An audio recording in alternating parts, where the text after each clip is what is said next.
I've got to change the name of this thing. Hold on. Doop stream information. This is session 11. There you go. Updated. Oh no. I gotta update that too.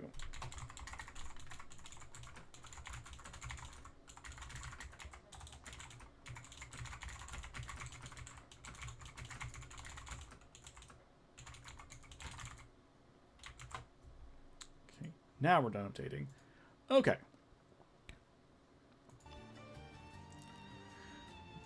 Okay, so welcome back, locomotivators. Hey. Sal's not here. He will hopefully be here as soon as possible, or he may have got caught up in something. But regardless, we're gonna go ahead and get started. So last we left off with the locomotivators. You all were entangled in a fight with a group of kobolds and their monstrous little pet. You slew the beast, cut off its head and tail, and mounted it as a warning to other kobolds. And then, okay, sorry. Go ahead. Okay, well, you're at my door, so I'm wondering. I want you to finish that so you can help me. So I know the Hulu. Oh, okay. Sorry. So, you guys hunted down a manicore and some kobolds. You've come back to town. You've rested up. You celebrated a little bit, and now you're prepping for Aurelia's meeting today with the Diamond of Tyrstrove. I think I ended with you all taking your long rest, so go ahead and mark that off if you haven't already. And what are y'all doing? Well, it's the morning of, I assume. Yes. I guess I will, be up a tad late, as I was being the resident wine ant last night. But I will say that I am at least the last to the table if we are just doing our regularly scheduled, everybody waits downstairs with breakfast. Okay. In that case, Reggie, upon waking up, is going to be investigating this rock that he found in his bed. Wayne Johnson? And he's just going to look at it, and then look up at Seville and be like, the old man wouldn't have played a prank like this. And then he's going to pocket it and inspect it later, and then head down for breakfast. Westerborns would probably head down after whoever's first goes down, so I guess Reggie. I'll eventually show up. Morning. I Good assume morning. assume Seville is getting his beauty sleep, as it were, of a man He of his may be age. dead. I would certainly hope not. It is I often don't a know. miracle that he can wake at all at his age. Exactly. That is a bit rude, and I don't know. Actually, he might not disagree with that. Either way, I do trust that you all haven't forgotten the importance of today. Ah, yes, today is the day of the Displacer Beast hunt. No, this is the meeting, correct? Do you feel For- prepared? I will probably go and do a couple of things about town beforehand, but I did have a, obviously, if I may just confide, I had originally had zero plans of bringing you all along, as this is a more family-related matter, and we do tend to keep things within the family, so to say. A wise decision. I would probably make a fool of myself. That said, and I do believe you would, the person who did bequeath me this particular responsibility did suggest that it would be good to have show a gathering of alternate opinions. Now, I am with that then going to request, at the very least, you all will be coming as my advisors in your fields, if that is all right. I will have you all with me, but I do request, unless the topic leans into something on which I would need specifically brains about hunting and survival, or something more of the detective variety, that you not at least make, and I know this is going to be hard to Reggie, not to make me look like a fool by stepping on my toes. I understand you need a classy representation, so I shall put on my classiest face. And Reggie is going to take off his hat, fish into his bag, and take out like a little toupee and put it on. Well, you've had that the entire time. Yes, it was formerly a beast I killed. Your hair is detachable. It looks a bit gaudy. Just as a note, it does not look good. It is clearly a dead animal that's been cleaned and stuffed, like a raccoon have, like, head almost. Arms and such, or is it at No, least the like, arms done are well on gone that at part? least. Okay. But it has a smell to it. Honestly, Reggie, I liked it better when you were balding. It suited you more. Classy individuals don't go bald, Miss Bloodstone. Westerborn's would like. Actually, I'm gonna hold off on that. I have not decided if Westerborn's has hair on top of his head now that I think about it. Okay. Like artificial hair, I should say. But then at least keep the hat on, because that's clearly a dead animal. Agree to disagree, Miss Bloodstone. Is the hat not a dead animal? It was at one point. It was a dead animal at one point. Indeed, Lesty. Indeed. Okay. As most things are. So I'm now requesting, as part of the meeting, you don't wear the, and I like do the little like finger quotes, toupee. We shall see. And Reggie is going to put the hat on top of the toupee. You must at least support him for the effort of trying to put on a good visage for your. I don't think he looks bad the way he was before. This actively is worse. Either way, and Only a barbarian wears a hat indoors, Miss Bloodstone. What about the hood? You all, That hood's fine. I do believe will come into great importance of this, purely from the fact that it does very much seem as if the man is quite the adventurer and likes to get involved in escapades of grandeur. So I certainly believe at some point you all will have your day in this sort of meeting, I presume. And I would have to imagine it is why correct me, that's my uncle, right? The guy Yeah, we your started. uncle. I was just making sure. That my uncle gave to me. Now, with all of that out of the way, I am at least going to go and try to potentially, and I know I always look great, and I just motion to myself, but find something a bit more presentable for the occasion. So I'll be off looking for a fine tailor in the Trader's Reach. And I will return here. What time was our meeting again? I think it's like 6. Yeah, it'd be about 6 o'clock in the evening. I will be back here by 4.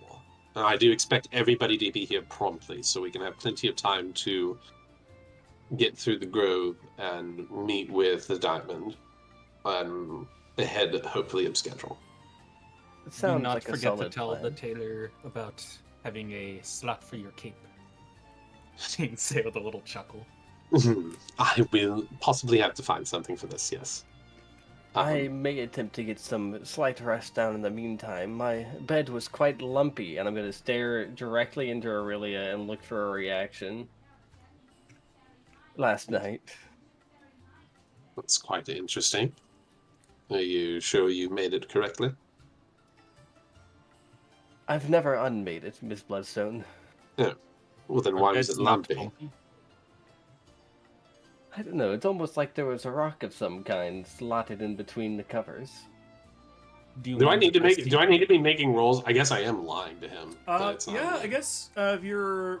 Well, you haven't technically... Can I would say- roll like a because perception or you're insight? not... the whole- Hold on.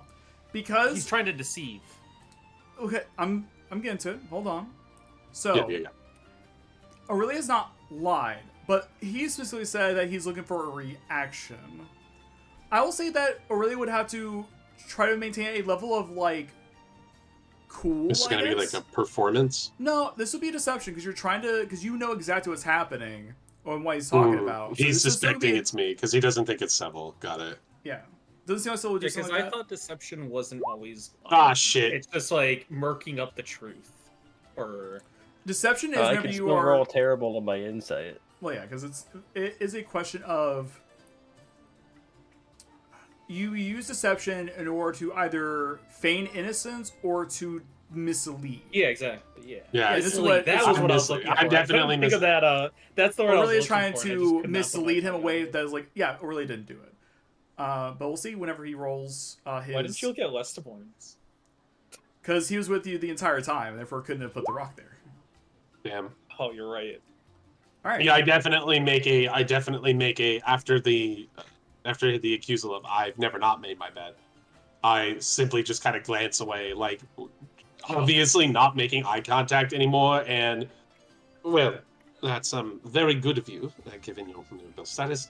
I am going to get to it though. It is a long ride, walk to Trader's Reach, and I'm going to reach for my suitcase, pull up my handle, and briskly walk the fuck out in the most obvious I've been called on my bluff way imaginable.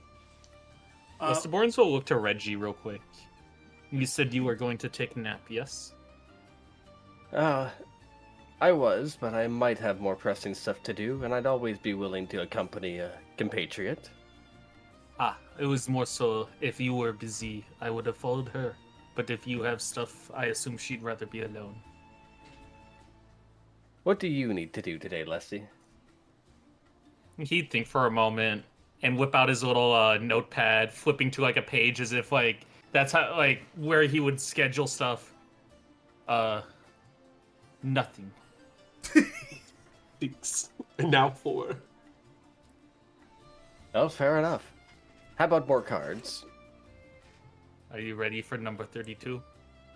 I am indeed, Leslie. Let's hope you are as well. I believe you can do it this time. Alright. and Play some cards at the end. Yeah, whip out. I just borrow a deck from the inn, and we start playing some cards there. Aurelia, as you are very briskly leaving, the man behind the counter, basically who checks you all in, he waves you down. Miss Bloodstone, if you would. Yes, I'll say as I then kind of have to about face, and then, not meekly, but definitely like hesitantly, like, oh, buddy, I'm in trouble, aren't I, for something? And I walk up. Lestaborns and Reggie do the ooh. Aurelia's in trouble. Yes, fair innkeep. I've been informed that you have a meeting up in Sovereignty. A escort will be brought down before the meetings take place. Around 5:30, a escort should be here to take you and whoever you wish to bring with you, I assume, up to Sovereignty for the meeting. It will be me, 2 chucklefucks, and potentially a corpse upstairs. If you excuse me. And I turn around. He starts jotting that down and stops and goes, she's joking. She's joking. There's no corpses in my end. There's no corpses in my end. I perk up my voice. No corpses yet, sir. He's going to make some marks on some paper. And I'll say I will make the jaunt. If you said it's only 30 minutes to get from Merchant's Quarter to, and we're pretty far into the Merchant's Quarter, to the Gilded Grove to Sovereignty. From here, yeah. So if that's only 30 minutes, then I assume it takes me roughly an hour plus an hour and some change to get to Trader's Reach. You can either walk. There are also some I'm making amendments as I go because obviously I understand the size of this city and all that. That's fine. I'm fine with walking. I'm fine with hoofing. Time's on a very big scale here. We'll say that you have time to go there and get what you need done because it's early in the morning and you won't have a need for me until evening.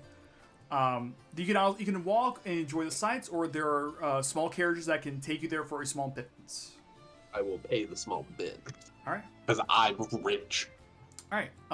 So going from Merchant's Quarter to Trader's Reach, we'll say it's like 3 silver.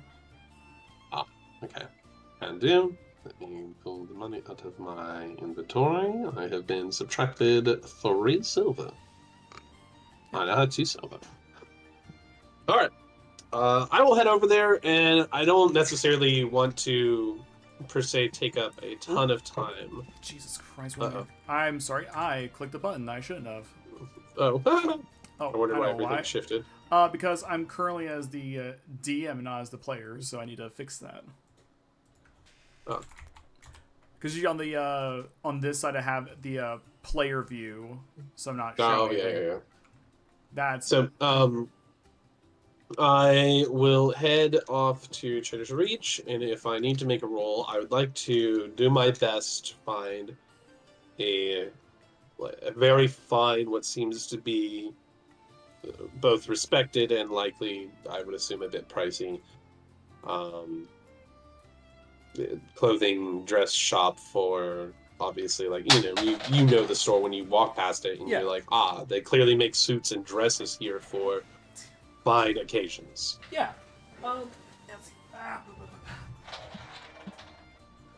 Go ahead and you can either roll me a persuasion check to kind of like get the feel of the people around you, like question them, or a perception check to see like a store that has a lot of traffic coming in and out of it. We're better at persuasion. All right, go for persuasion then. We got a 14. A 14? Yeah, that's good.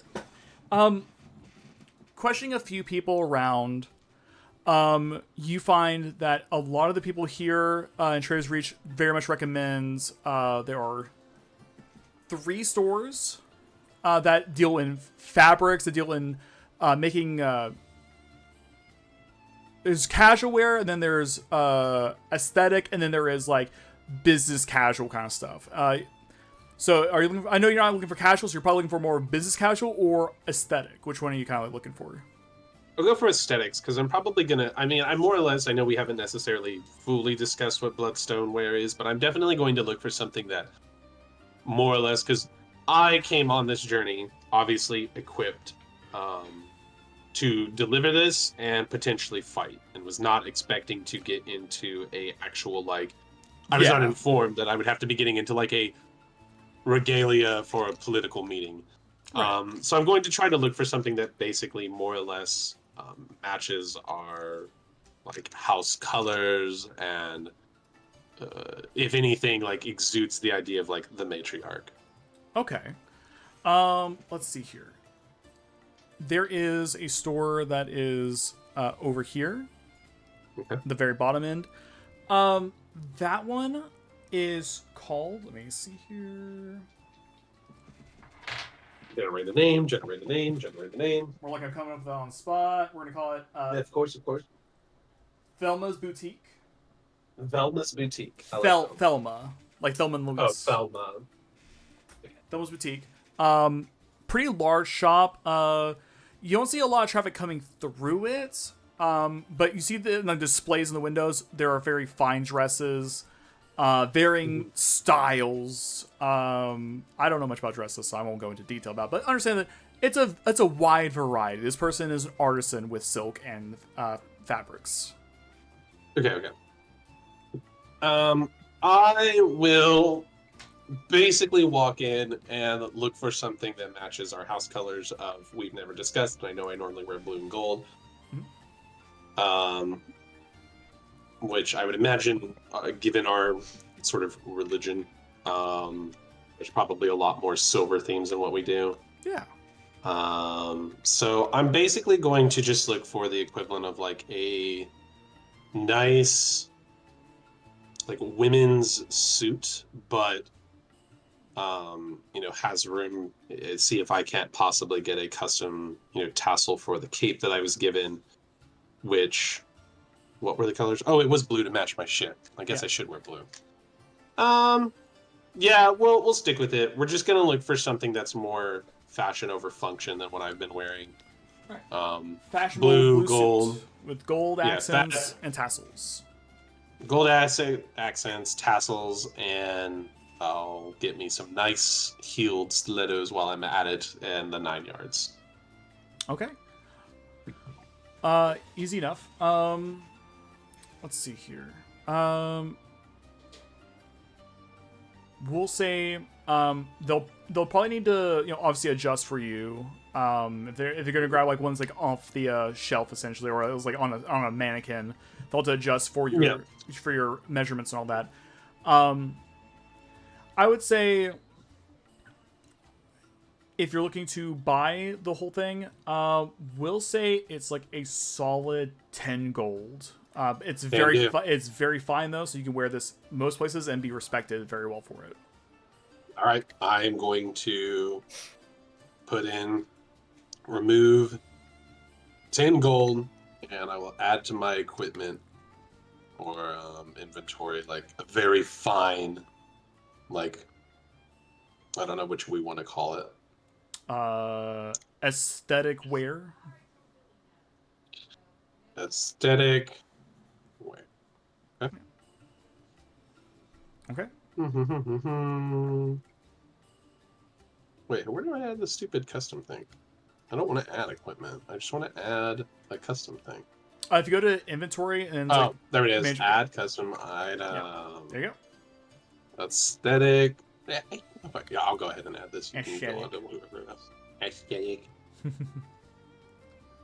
Okay, cool. And then I'll, I guess, head back once it's all done. Okay.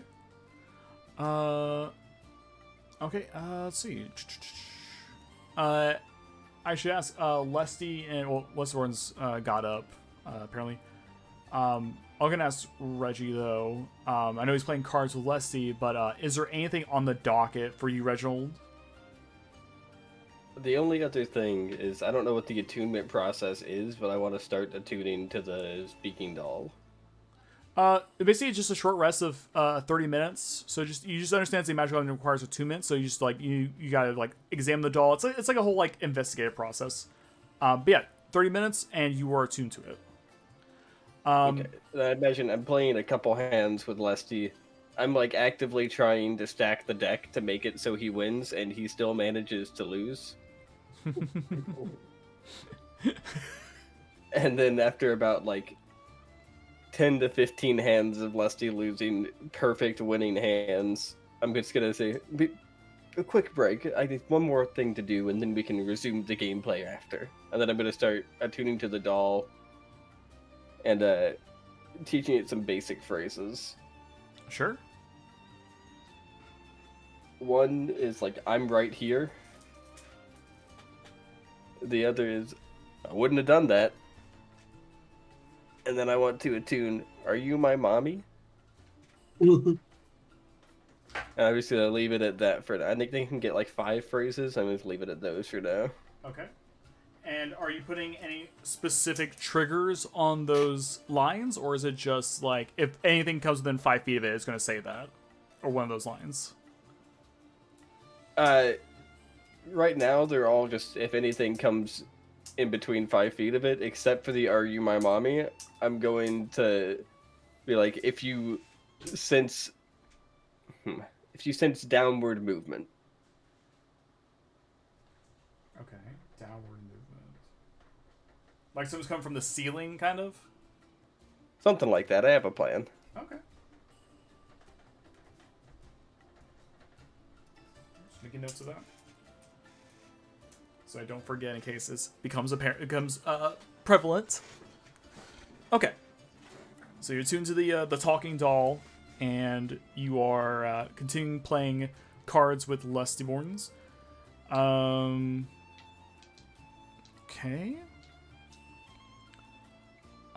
Is there anything else you're going to be wanting to do before the meeting takes place? Yes, actually. I want to go up to the innkeep. Hmm?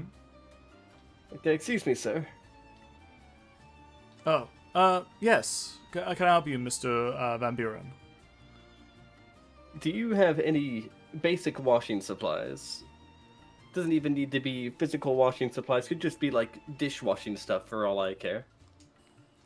Oh, you mean like a dish soap or Something along the lines. I'm gonna lift up my hat, take off the toupee, and slap it down on the desk. I believe this needs to be cleaned. It does have a bit of a smell to it. Yes, it does. Let me get you some stronger chemicals, sir. And he'll turn to one of the other people behind the counter and ask them to go and fetch you some materials to sanitize your toupee. Ah, thank you, sir. Always the kind gentleman. Yes, please clean that in your room and nowhere else.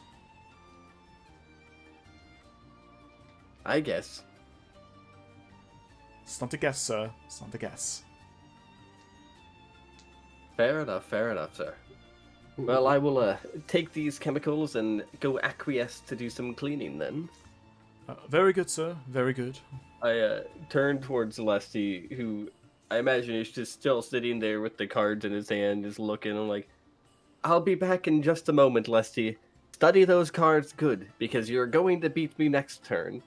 Lucky number 42. Lucky number 42.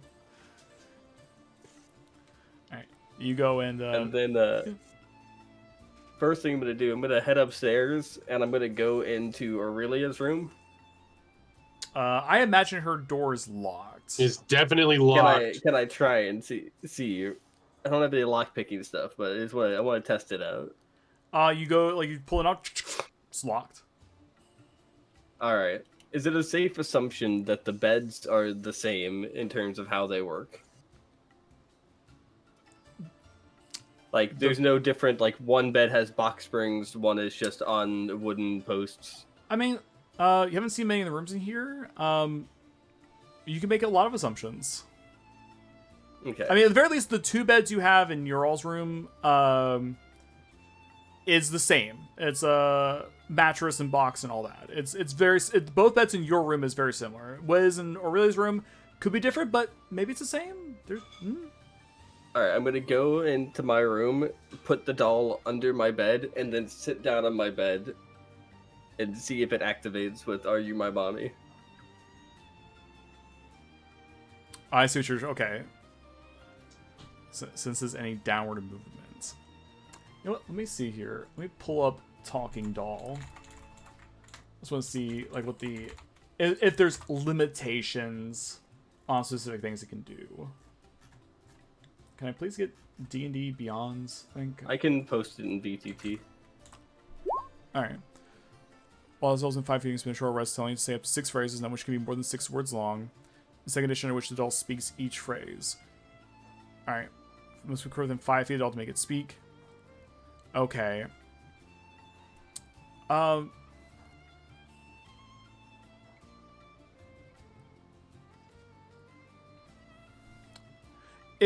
Let me ask, it says because it's downward movement. Are you wanting to say it anytime something is above it, or something is moving above it? Or is it just like, if they're like sitting Something down? within 5 feet is moving downwards towards the ground. Okay. So that could be dropping something, sitting on the bed. Okay. In that case, since just if anyone's falls in the, or is moving downward at 5 feet near it, yeah, you set the doll underneath the bed. You sit down, and as you sit down, you just hear it go, "Are you my mommy?" And kind of like it's like your voice, but slightly distorted. Ah, this will do great. I look at Seville, see if I woke him up with that. I'm still asleep. And then I hide the doll somewhere in my room first, hopefully as far away from Seville's side as possible. Okay. And I go back downstairs and rejoin Lesty at cards. Okie doke. Let's see. Aurelia, are you wanting to do anything, or?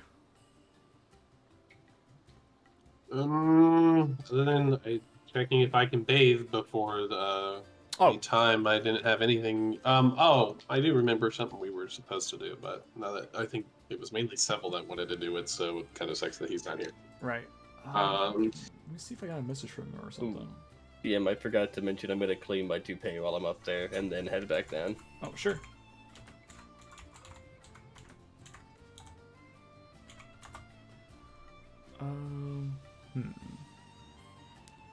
Is You didn't get anything from him?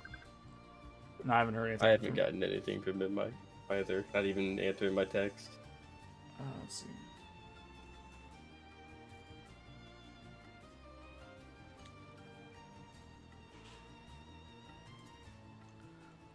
Why is the... Nope. Oh. Jesus Christ.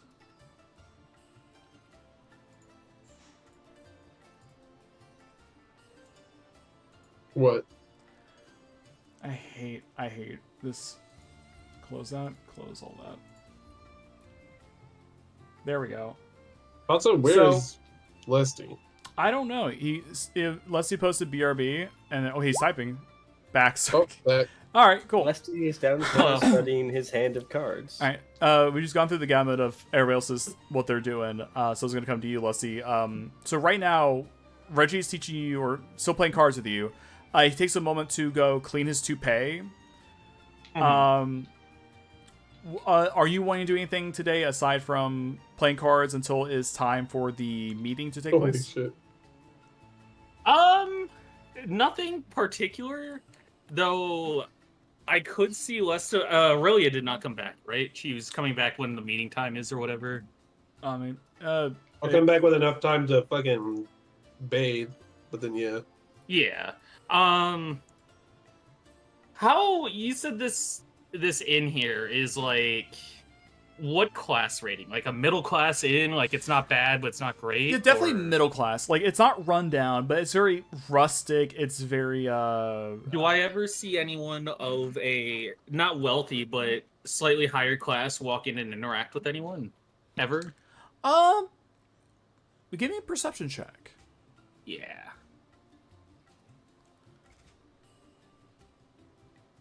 Ooh, first bad perception check. 8. Between trying to keep up with the cards that Reggie's been feeding you, trying to learn how. Well, I should say what's this is the name? after. Was it after? Okay. Reggie's walked away. Yeah, he would be giving Reggie his full attention. Yeah. All right. With an 8, people come in sporadically. You don't see. I would say you don't see anybody who exudes an air of like aristocracy, nobility, or even like Besides fineries. me. Aside from Aurelia.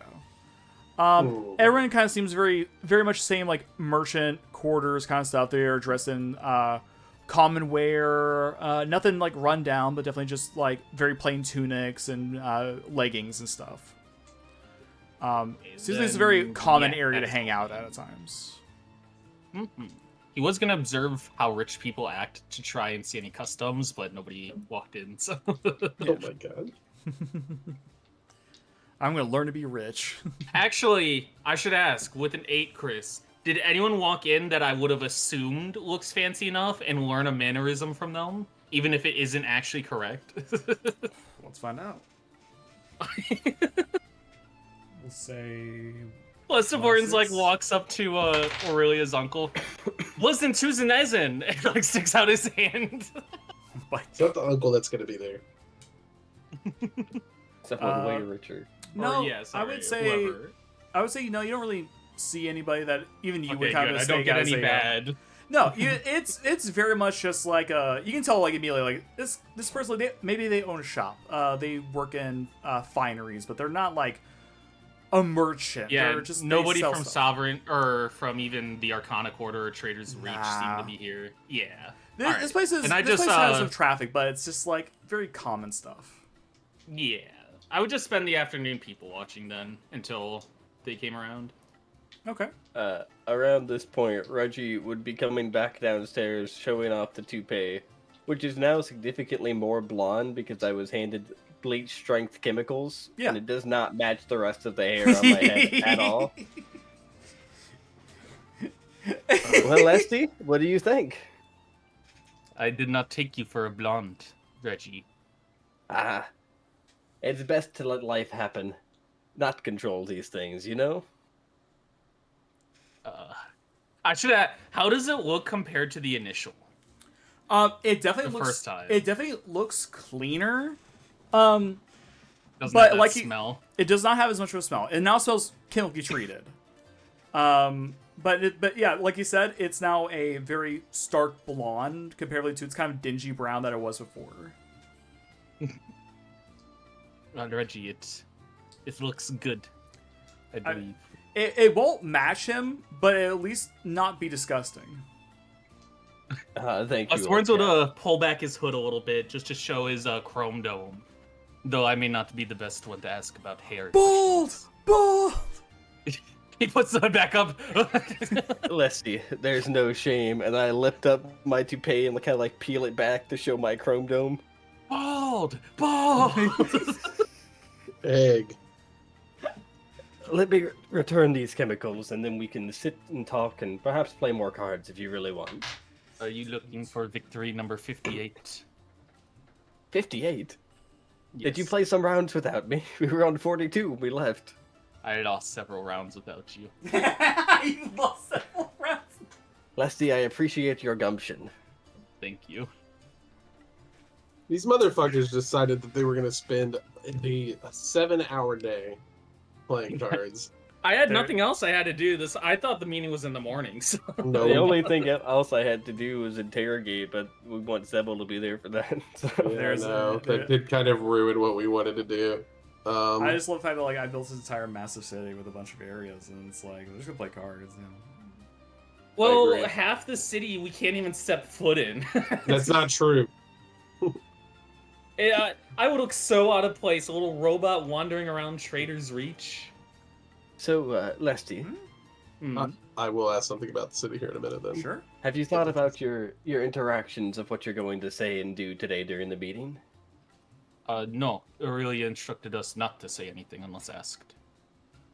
Well, yes, but when a woman asks for something, she usually wants the opposite. Oh no. Is this true? It's gonna roll away from here real quick while I get a drink for that. Indeed it is, Leslie.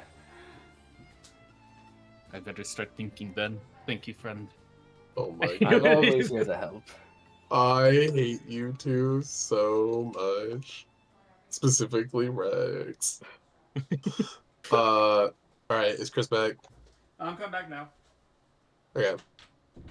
Alright, what's up? I will say, because I have not been by this way at all since Yeah. we arrived, do I notice or see anything striking or interesting that would pique my, I guess, anything that piques my interest about the Gilded Grove, since I'm taking a little Stroll through? a drive through, which I will now remove another 3 silver because I took the drive back. Driving through here at the windows, you see that a lot of the Gilded Grove area is, it's vineyards, it's, where they grow a lot of plants, which is very rare because, this place is kind of like right in between desert and sea. It's a very harsh spot to grow produce. But they are managing to make it work. A lot seem to be like just massive vineyards, and there are some areas where it's like very much like a nature grove, it seems like it's more like a protected site more than just like One would call it a Gilded Grove. some would call it Gilded Grove. Okay. Yeah. Well, then, if I may, just by the noted function that you noted, that we are basically near a desert, and they're managing to make it work. Just out of pure curiosity, I know I don't have detect magic, but is there a way for me to potentially sense if there is arcane within the area with an arcane roll? You can make me either a nature, arcana, or let's even go as far as religion check. Oh wow, I have a 2 in all of them. So we'll go with a nature check. We will see just how out of the blue this actually seems, based on what we know. That is a normal roll. That is really unfortunate because that looks cocked, but oh well. It got right to the corner of the screen and just kind of stayed there. It kind of just stayed there on its side with a 15 and a 7. Oh, I hate that. Well, the 9 nature, and there is a massive watering hole that's in the center of the city. Probably some of the development is from that.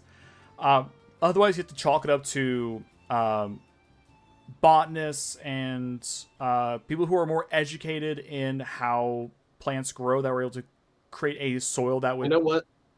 As I am passing through, Right. noticing that, I would presume at some point I noticed this building here. Yeah, you notice up there is it's kind of raised up. But yeah, you do see like a small building stuff. It's a little more concrete than the rest. These other buildings you passing by are mostly wood with a bit of stone. This up here looks like it's a lot of stone, like heavy materials are being used up there. Coming to the conclusion that I guess, as I'm going through, I'm moderately interested about the agriculture here. And seeing one, if not the only building here built up around the giant, possibly oasis of this place. I'm actually going to stop the driver and ask him to hold a moment. And if I have to tip him to stay, I will. And I'm going to go and see what the fuck is up with this building. Sure. Coming towards it, you see that now it's like this. The oasis is very much outstretched. It's not a massive oasis, but it is crystal blue. It is clear. It is clean. And you see built around this, on the opposite side as well, you see another building that's very similar, slightly smaller in scale. But you see they are building ships that go out into it and kind of sail around. It might be some sort of like fishing area or like a harvesting area for them. Where they can grow, so that can't normally thrive out in the desert. Any kind of aquatic-based stuff. I'll actually go and just like try to find somebody at this seemingly shipyard of a building. I would say there's different types of people here. There's you see, like, obviously there's a guy in like vestments, leathers. Oh, thank you. Leathers, has equipment on, like a latch belt and all that, and he's like screaming at people, like directing and all that. He seems like some sort of foreman. You also see a man in a green and blue kind of like mishmash cloak with a scarf that's kind of hanging down. He has like a strange like pointed hat. Gotta go up to the weirdo with the pointed hat. You see him, like, he's standing there, like, watching people, like, loading up, like, materials onto a small cart as he's, like, just jotting stuff down in a small notebook. And just, like, hurriedly scribbling. He is a... you know what? I'll at least say that I asked well, no. I already got off. I'm already here. Fuck it. Whoa. So he's scribbling in a notebook. Yeah. Tall, leonin man. So he's, like, a lion man. He's just scribbling.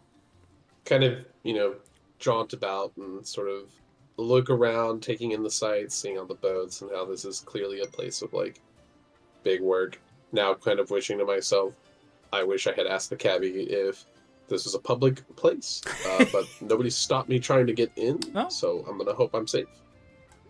I'm going to walk up and hope I catch the attention of the lion man. He is pretty in depth, but he eventually kind of looks up to note another box coming through, and he does see you kind of like gesturing to him. And he will very quickly kind of look confused, and then like scribble some stuff down and like look down the line of more boxes. As he kind of crosses over to you, and he goes, "Yes, can I help you, ma'am?" Yes, actually. I'm quite new to town. I've been sent on a bit of a political venture, and I was just curious because I've been trying to learn as much as I can about. This is what again? I'm so fucking sorry. Tyrstrove. I look at Tyrstrove. I wanted to say Tyrstrove, but then I thought it was from like another game, and I was like, it's not fucking Tyrstrove, is it? It's Tyrstrove. And I've been trying to learn as much about Tyrstrove as I can, and I've found it as of today. I've not managed to come by the large lake up here in the Gilded Grove, or I assume spans, as I kind of look around, a large portion of the city.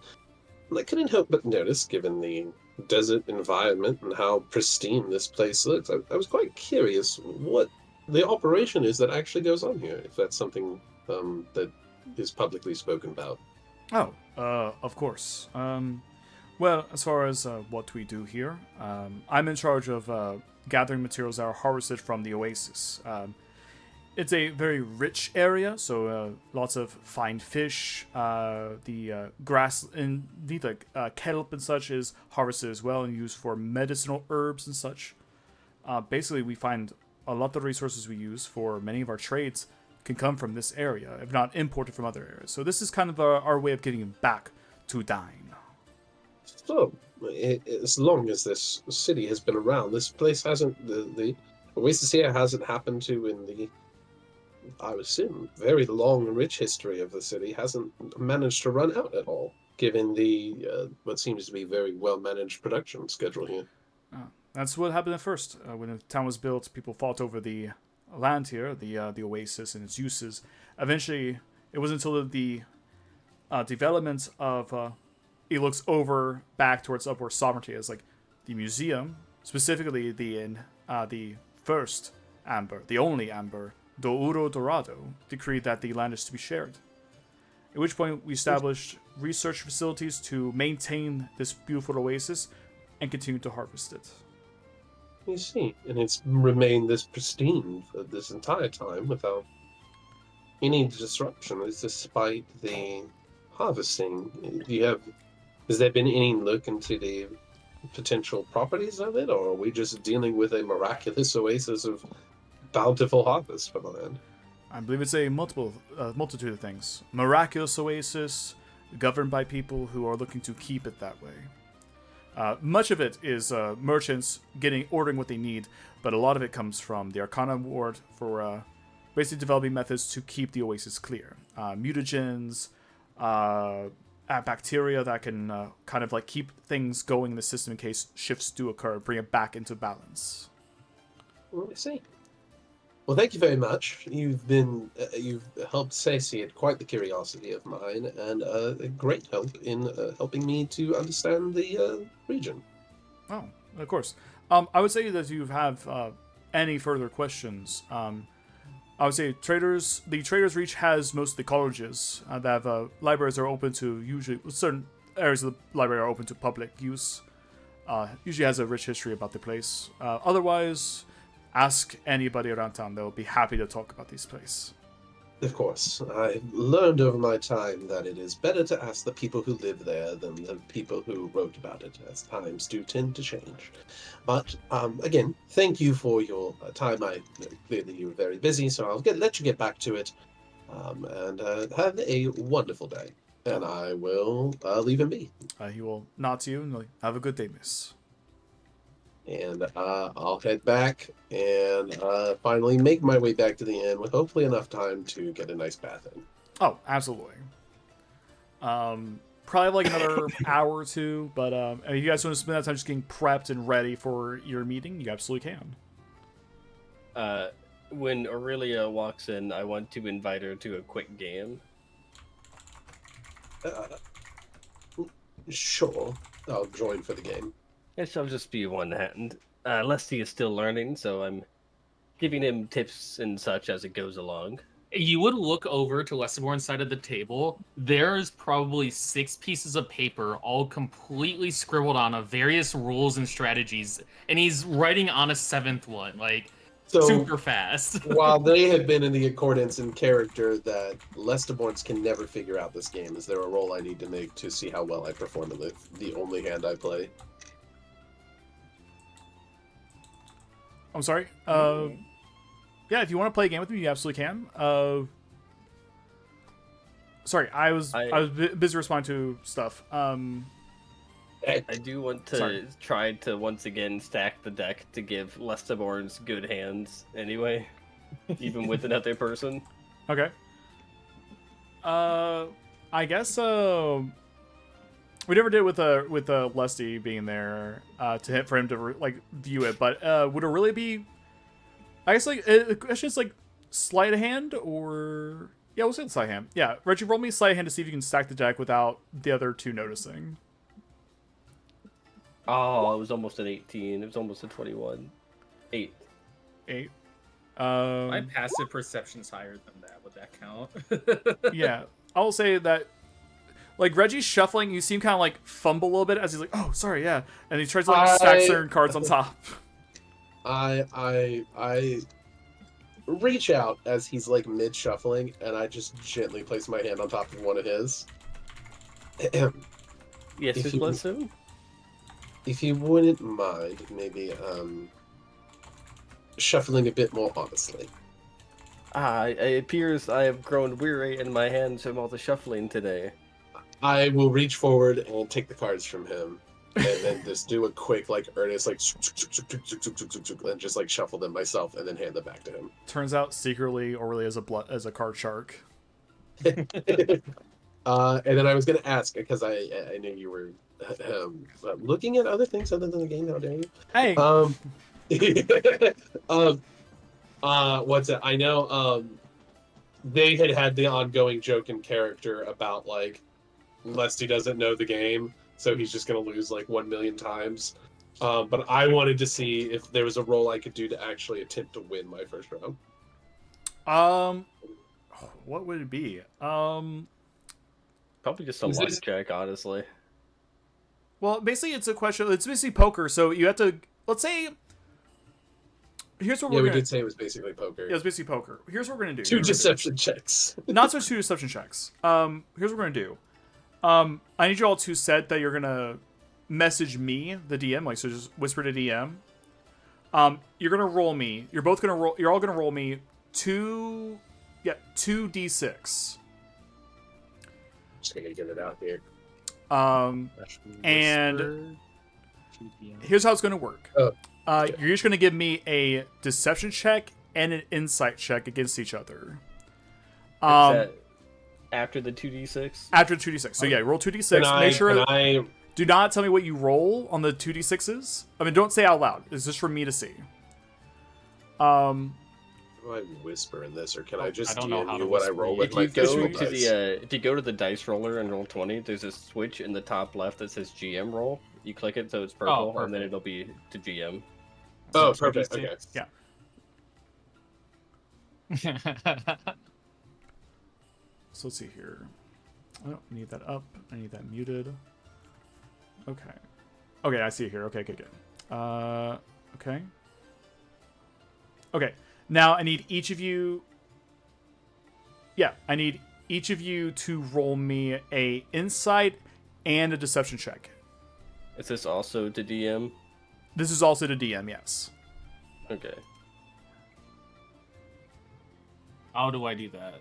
Will all Right. my rolls now be? Yeah, So until right click on the thing in the page and change it from everyone to Dungeon Master. Alright, so you said a deception check. deception and an insight check. Dungeon Master, okay. Wait, what am I doing? Hold on. Insight. Oh, Oh, your insight, by the way, Rex. I don't know if. Oh, it's showing you all of them. Nice nat. Oh, I thought that was a nat 20. It is natural. Oh, it's not. Oh, it's not. Oh, no, No, that's 20. it's a zip. it Plus, says to DM on it. I don't know why you can see it. It also says to DM. That's weird. Okay, well, regardless, I guess it's not a big deal if you guys have that. As long as you don't, I'm not because re-rolling as long as that. the d6s are hidden, it's fine. Oh, okay, cool. Then I'm not gonna. I'm not gonna worry about that then. Yeah, just I think it'd be easier. So, but okay, all right. So let's see here. Okay, Oh, I haven't done mine. so let's see here. So 15 insight, 22 deception, 16 deception, 12 insight, 6 Sheesh. deception. Oh no. I'll see the insight. Okay, so here's how it's gonna work. For every is your insights against everybody else's deception, and likewise for your deceptions against everybody else's insight, and I'll be able to reveal certain information based on what those rolls are. So, with a 22 natural 20 deception check from Reggie, he is poker faced up. You can't get a read on anything that's going on with him. With a 18 insight to Lesterborn's 16 deception, you know that one of his cards is we'll say that he is looking, he has an okay hand.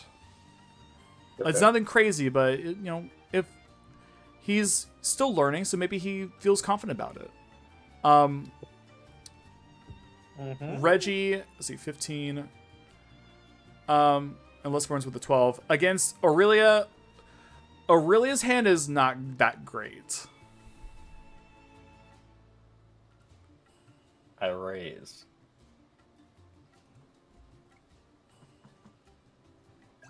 Well, how much are you betting and how much are you raising? We're playing with no stakes still, but I take out a copper piece and push it forward symbolically. I will immediately just look at the group. This is stupid, anyways. I have to get ready. Hold my hand and go up and take my back. Because she knows she's losing this. All right, so it's between you and Reggie and Lusty. Your move, Lusty. Call or fold. Or raise, if you're confident. Always raise. Always raise. All right. Double down. So now the pool is 3 copper. I'm guessing 3 copper. Yeah. All right, so 3 copper. Which will be returned back to the rightful owners after. Okay, so now I like you both to roll me to DM as well another D6 and another Insight Deception combo. Wait, how long are we gonna play this game? Yeah, until they stop playing, I guess. Oh shit! I accidentally rolled twice. Take the first one. I don't see anything yet. Hold on. Okay. Okay. Oh no. Okay. Again, Reggie has that poker face going. He's very experienced this. He knows what he's doing. Reggie, with your 9 insight against his 6 deception, you can tell Lesburn's his little gears, his cheeks kind of turn to that kind of smile like, okay, this is better. I raise again.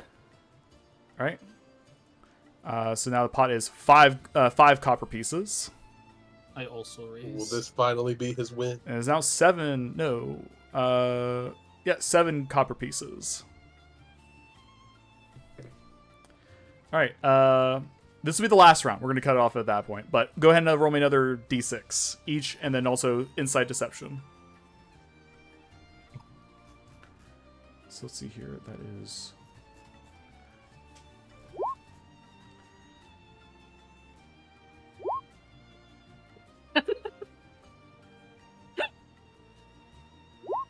Okay. Look at these fucking rolls. Oh god. Okay. Reggie, you go to look and you see Lesburns has that, like, he has a robotic expression at times, but this is truly robotic. You can't get a single beat on what he drew. Lesburns, with your insight, you can tell that that card he just drew, pretty solid. I still go in. He's never gonna fold. Well, this is the last round, so this is your last bet. Yeah. So if you wanna raise it like another 2 copper, you can. Sure. All right, pot is 9 copper now. Yeah, 9 copper. I call. All right, so now it's 10 copper even. You're not gonna believe this shit. You both have the same hand. I guess high card would win, but you guys have the same If it's high the card. same hand, It's the we'd same hand. lay it down. So no joke. I'd reach out my hand.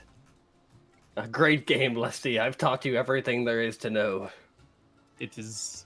Is this the true way to win the game? Have I been incorrect every time? No, Lusty. What you've Oh. done is much, much greater. You've shown that we are equals. So I've And been I waiting so long reach for out you to my say hand that, Reggie. for a handshake, Unless we're in soul shake it. and I pull him forward into a hug. Oh. No. He So- doesn't know how to respond. He just sits there in the hug, but oh, hold on a sec.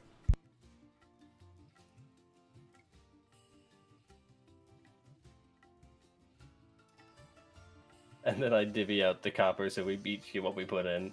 And I save Aurelia's one that she put in to get back to her later.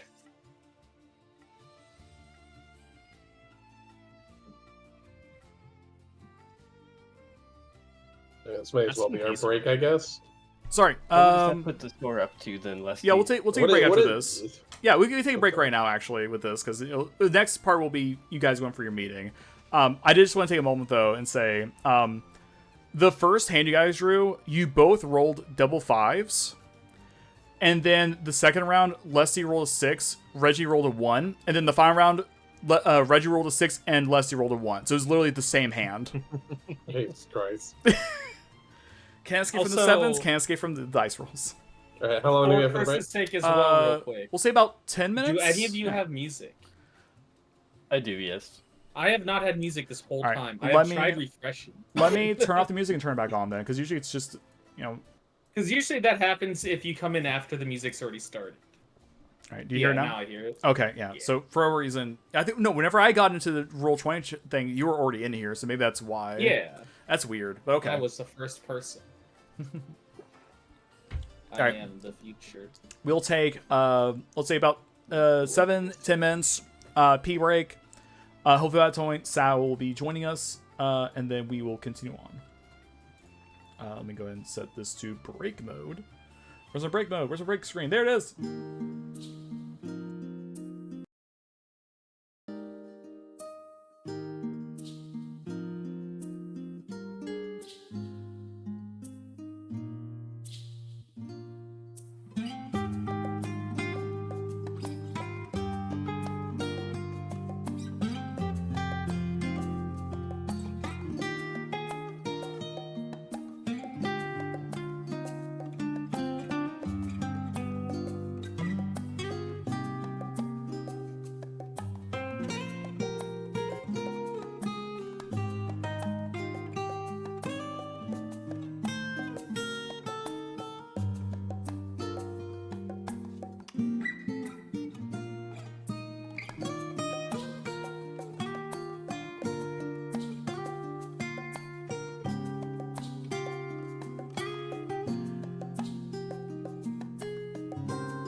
D&D stream. There we go.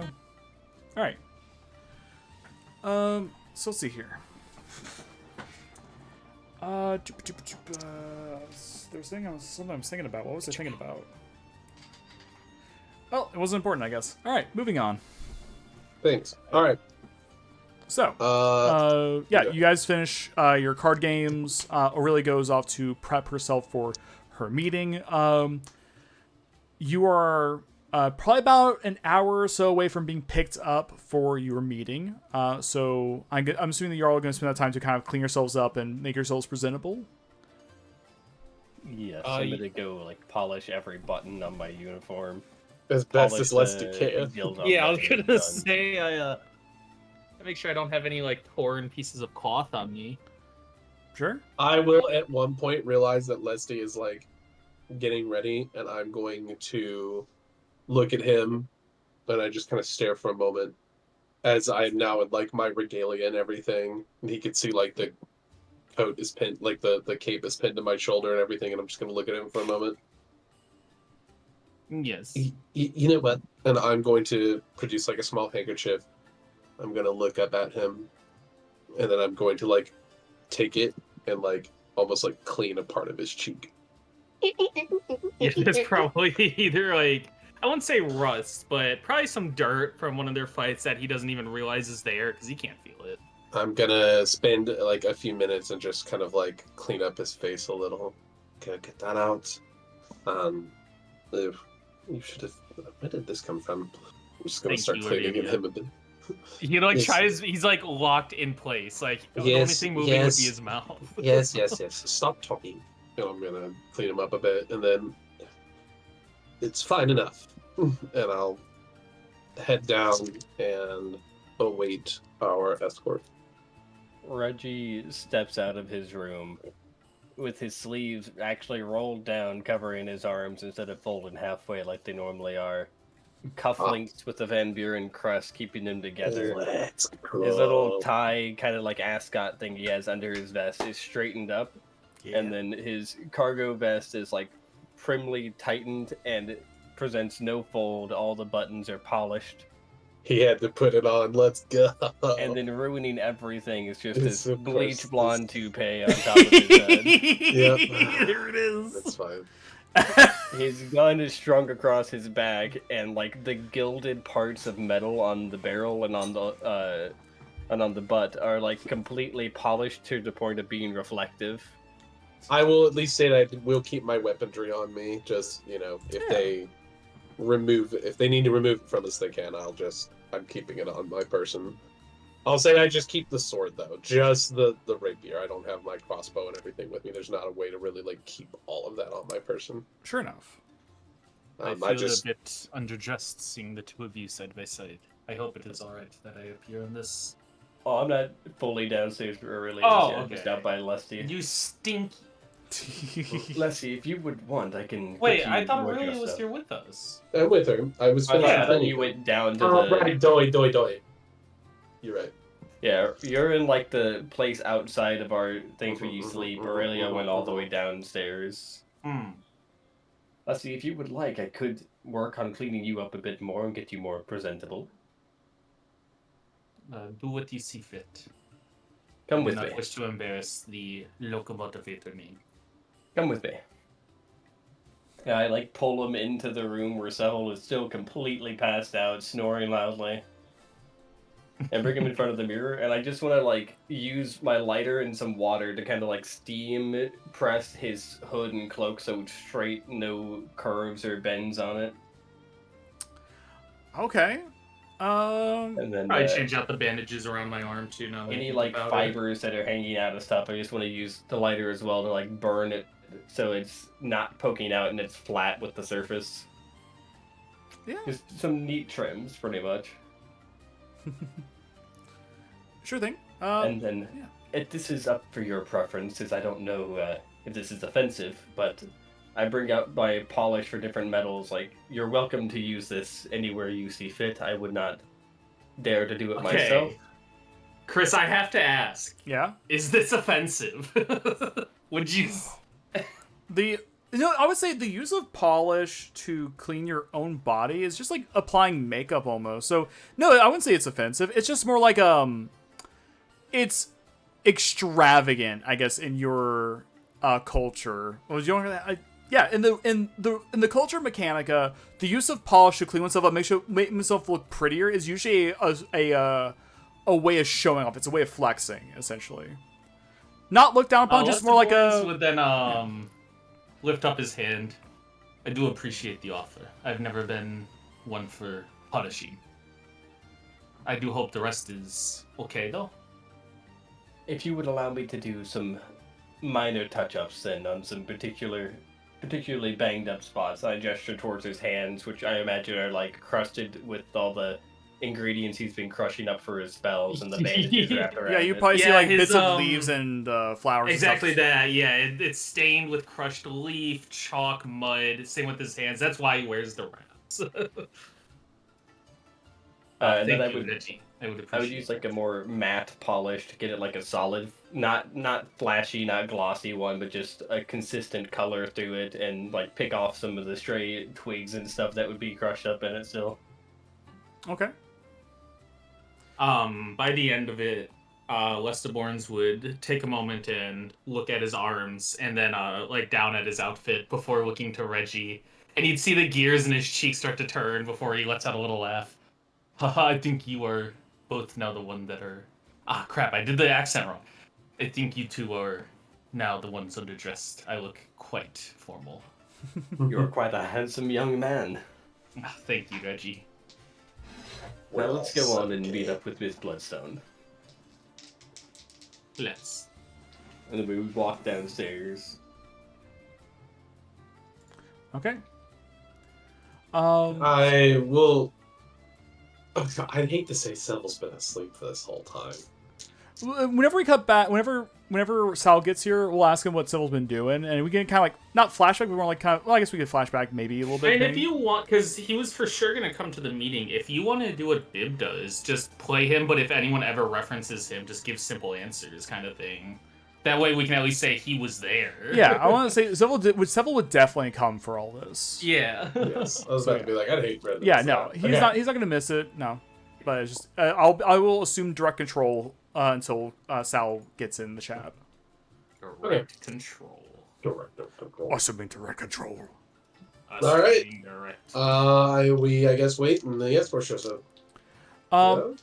Sure enough, probably close to about probably 5 till time you're supposed to meet up. You see, and obviously Lusty notices because of the fact that he spent time people watching, looking for people that stand out.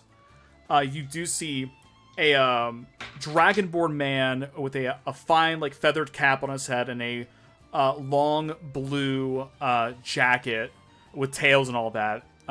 Kind of come in, look around for a moment, and then sees your lot across the way.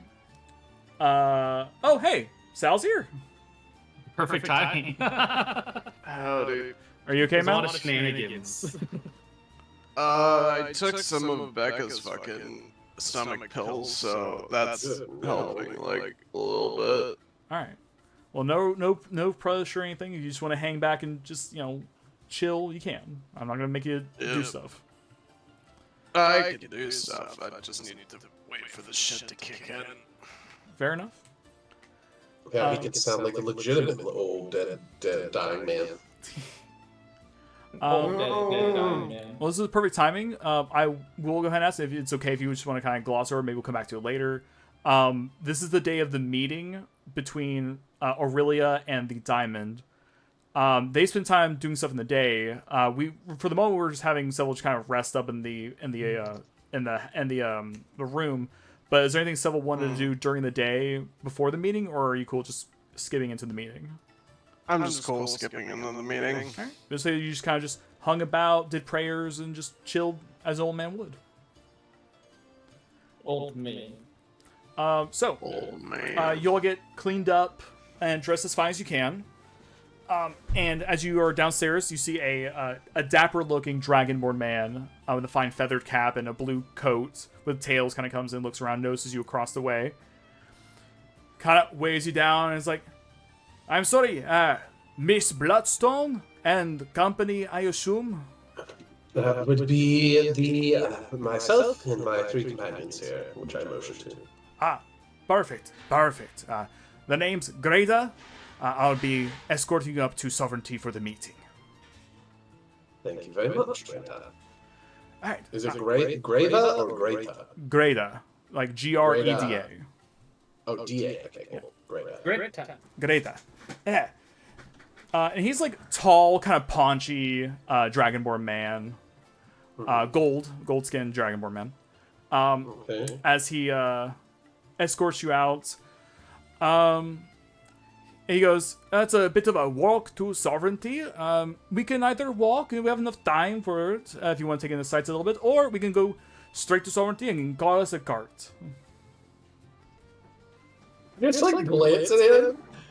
I'm trying to hide how offended I am at the fact that we would, quote, give it an escort, and they didn't come with a plan for how to escort us. I mean, if we have the time, I would not mind the scenic route. Get a better grasp of the city as a whole. If that's the form likes to walk, we will walk. Okay, we shall walk, as they say. All right, so let's see here.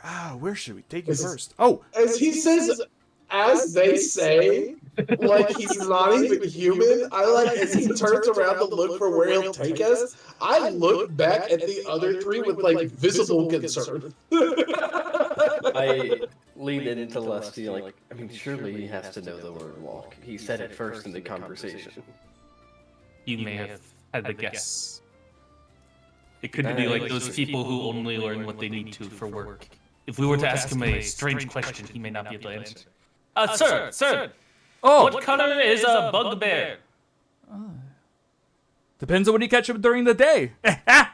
He knows what walking is. He's right, Lusty. I just look back at the 2. And I'll proceed to walk. I guess we will be paraded, and most of us being dressed very fancy through the street. Well, not paraded, just walking. Not paraded, walking. He will escort you down south towards the Arcana Ward. Hello. Okay. We go to the Arcana Ward. Yeah.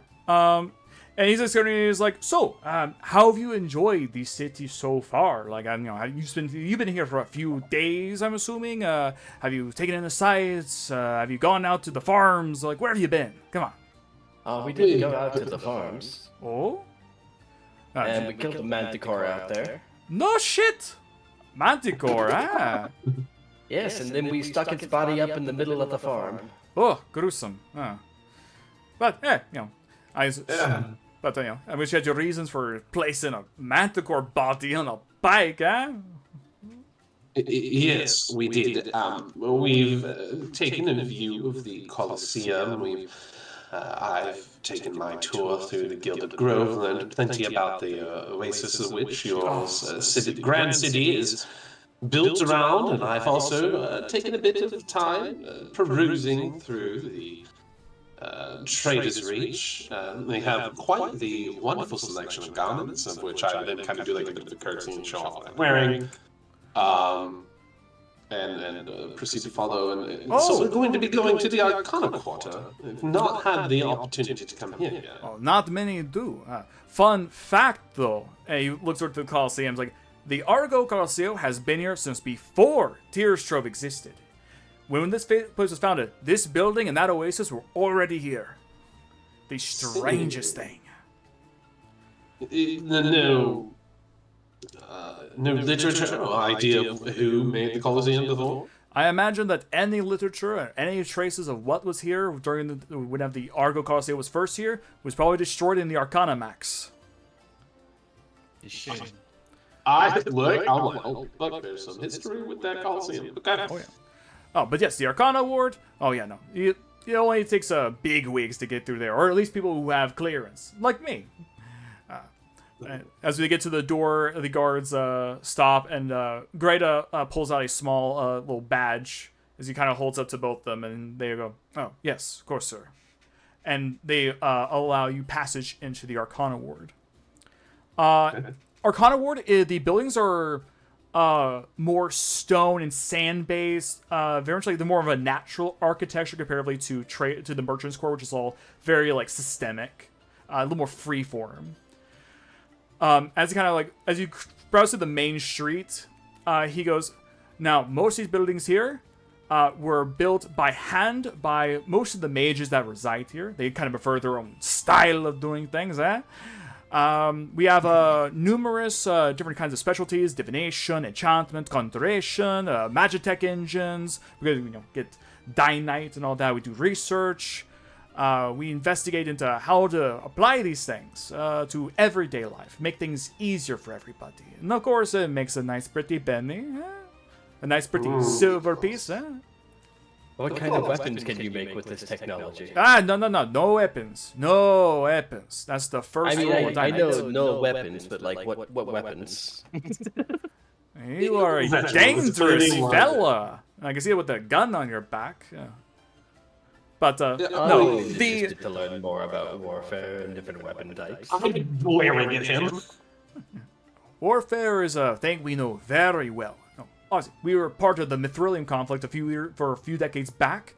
We tried to maintain a little bit of neutrality, but eventually we were drawn into it. But we were kind of given the go-ahead to mine Dynamite and use it for research purposes after the conflict was resolved. The usage of Dynamite to create weaponry is strictly prohibited, forbidden even. So we try to maintain a tight hold on the Dynamite as it traverses to other kingdoms and just kind of keep a close eye on things. We're gonna, as you kind of get to this intersection here, he points to the building with the blue like shale kind of coloring on top, and he's like, "That is the manor of our Mithril." Double check. No, I know his name. No, I don't know his name. It's not on the top of my head. Give me a second here. I gotta put it up because I got like 8 different names here.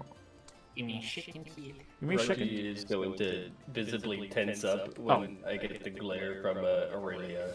Yeah, he points at this building here, and he's like, "That is the home and research center of our Mithril Alhambra Decio. He's in charge of pretty much every building here. He's in charge of research into Arcana, Dynamite, and its applications. Pretty big wig, but nobody sees him nowadays. He kind of keeps to himself, bit of a hermit." Is he in charge of everything in the city, or just No. Just No, mostly just as a this quarter. quarter and anything having to do with enchantments. So the wards placed around the city, the train engine. He's in charge of all that. The person in charge of everything would be the Amber, Douro Dorado. But they're Is he also staying sanctuary or sovereignty? sometimes they are one of the few who do not really stay anywhere. They travel a lot, or at the very least they don't like to stay in the city a lot. They tend to keep to themselves as well. But they are wise beyond ages. They are the first and only Amber we've had. They've been here since the city was created. See. Well, of course, we will be meeting with the Diamond this evening of the museum, but I imagine they have had quite the long-running relationship. I don't know. They used to talk a lot, but past few years, there has been... oh, sorry. My apologies. The Amber has been distant. A lot on their mind. So... See. But anytime the Amber calls, the Diamond responds. So I looked back at Leslie, like, as the guys like eventually like probably turns to like continue regaling us about like the ward. I'm like looking at Leslie, don't do that. You would, as you turn back, he already has his journal out. He is recounting the conversation. You would also see Reggie's eye just locked on the Mithril's house. Yeah. So, we're going to start cutting up into the Gilded Grove. There's not much to see around here. A lot of vineyards. I've had my fair share of wine around here. Have you had a chance to partake? I have had plenty of chance to partake, and I must say, it has been delightful. I'm so pleased to hear that. You know, aside from the Dynamite, we're known for our wine. So it's good to know that both are being appreciated. Yeah. We at the Bloodstone quite consider ourselves the connoisseurs of such, and I can't say that I have had the ability to have import from here, so it has been quite the tour. Oh, we'll have to fix it. We'll get you set up with a nice little bottle you can bring home to family. Of course, I'm sure the matriarch would be very happy to partake, yes. So this meeting with the, you mean the diamond? Yeah. So, what's this meeting about, if I may ask? I'm not You will have to ask. I'm not at privy to divulge, unfortunately, but I had presumed you knew where we were being taken, sir. Oh, yes. Sorry, I'm getting old these days. The mind is not what it used to be. I'm insight checking the fuck out of this man. Sure, go ahead. I will Roll help. insight. You cannot help. You can roll your own insight, though. But that's, can I also do it? Yeah, if you feel like what he just said is weird, the then guy yeah. was sent to take us to the diamond. Presumably. I just find it odd that he seems to not know all of a sudden. Lesterborns, yeah, he seems right. Maybe he's just a little old. Aurelia, you don't get the sense that he is... I would say, yeah.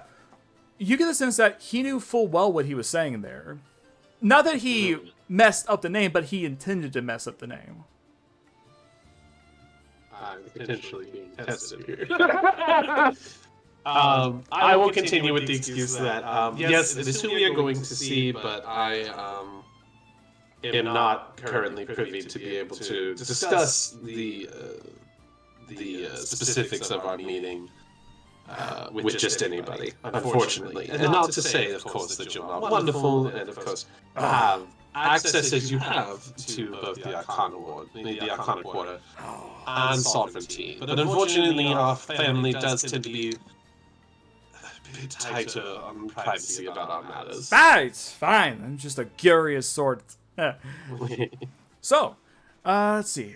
As he makes his way around to this side, actually, right here, yeah. He's gonna point up at the oasis. Is up there? We have ships and stuff built in order to traverse the lake and catch fish and other sea life, aquatic life, not sea, but capture any kind of life, preserve it, study it, sell it, ship it, eat it, whatever. That's where a lot of our core business comes from. Is the bizarre and powerful oasis we have here. I see. Yes, I actually did have the opportunity to go and investigate a bit and learn about said oasis from the very people working at the shipyard there. Oh, perfect. Yeah, you can't go wrong with just asking the locals. Nope. I have found it, as always, the best way to learn about where I am. All right, he's gonna come north to this gate. He's going to once again approach the guards and Which there's no path. There's a path there. It's just small. Oh, it's small. Okay. It's whatever. Shush. He'll approaches the guards, and the guards halt, and he pulls out from the inside of his jacket, pulls a little pass thing, and they go, yes, of course, sir. And they allow you passage in. Okay. You'll be heading to this building up here. Okay. The air around here is clear. There's very little. There's foliage, but it's not like trees. It's not like overgrown like Gilded Grove is. It's not bustling like it is in the Merchant's Quarter. It's very calm. It's peaceful. It's like a nice open plain almost. Like for these hills to kind of stack up, and as you approach this, for a mansion, it's pretty modest, honestly. You approach the front door, and there are guardsmen there. They look like Platinum Paradigm, but they're a bit more geared up. They have more like tassels, more cloaks, essentially like layers, kind of like ribbons almost. And as they see you approach, they immediately kind of like grasp the door and open it to allow you guys access. Stepping inside is a large foyer. It is. There's a skylight, so it's like natural light's coming in and giving a bunch of illumination. The walls are marble. There's paintings on the side of beautiful vistas of far off lands, wood furnitures and everything. And he just guides you straight through this foyer, past by a spiral staircase leading upward and into a smaller hallway that cuts off in side to side, turns left, and through a pair of double doors you enter a massive library. I will say that on the way through, I do turn back to remind everybody the plan here. And it's just her reiterating. I will turn to you all if your expertise are required. Reggie gets a salute. And then we will enter, yes, to the big library.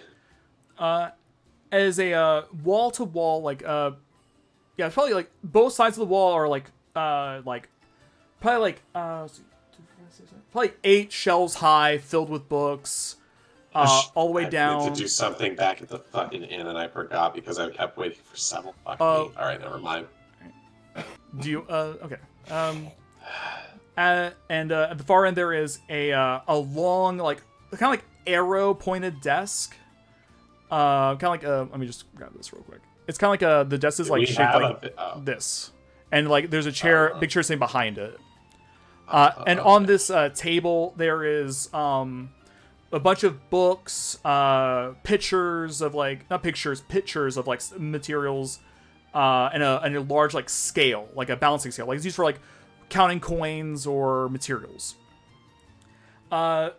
Greta walks around the table, takes off his cap, sets it on top of the corner of the chair, takes out the blue coat, and reveals a fine green and blue like dress, like very finely made, and folds the coat over his arms, and then folds it and just sets on the table. He's gonna sit the fuck down, and it's He's him. going to reach into a cabinet beneath the desk and pull out a large bottle of like it looks like probably a liquor of some kind, and pulls out 4 shot glasses and starts pouring. Let me go ahead and get the diamond for you. As he steps around the back of the chair, comes on the other side.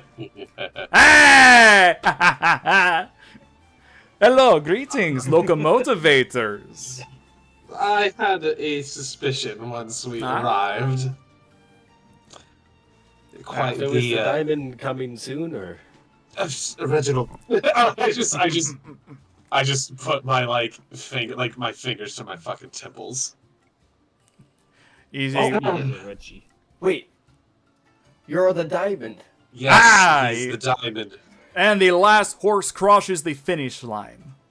That was expertly done. I appreciate it. It's always a good joke. It's always a good time. Yes, very much. Sorry, it's a habit of mine to test you all on the way in. See how you react to being guided by someone who may just be a little, different. Yes, different would be quite the word for that performance. You had me played there for a moment. Well, again, it is a pleasure to meet you, locomotivators. My name is Gregario Dawnburst, the coinkeeper of Tyrstrove, the Diamond of the Museum. Welcome to my home. It is a lovely home you have here. I adore the way it's decorated, and you've very much maintained it to pristine satisfaction. I haven't maintained shit. That's the groundskeepers. But I pay them good. Yes, well, you pay them. I sit down and I stir, I kind of like motion for the others to sit with me, and then I'll take my drink, give it a quick, little like stir, and then take a sniff. Is this more wine, or I assume he's giving me something else? It's a fucking shot. It's a whiskey. Okay. I'll sip. Let's see here. Just real quick. Can I have everybody roll me a perception check real quick? Oh, yes, please. While I go ahead and reveal to you what he looks like, because I do have an image for him, because I love this guy. Ooh. That's not 20. You're not 20s. God damn. Holy shit. Wow, way to go, Sal. He finally does it. He comes back finally. So this is Gregario. Look at this guy. I've had this same forever. Holy shit, I love this art. Yeah, I also love this art. Let me see here. Let's see here.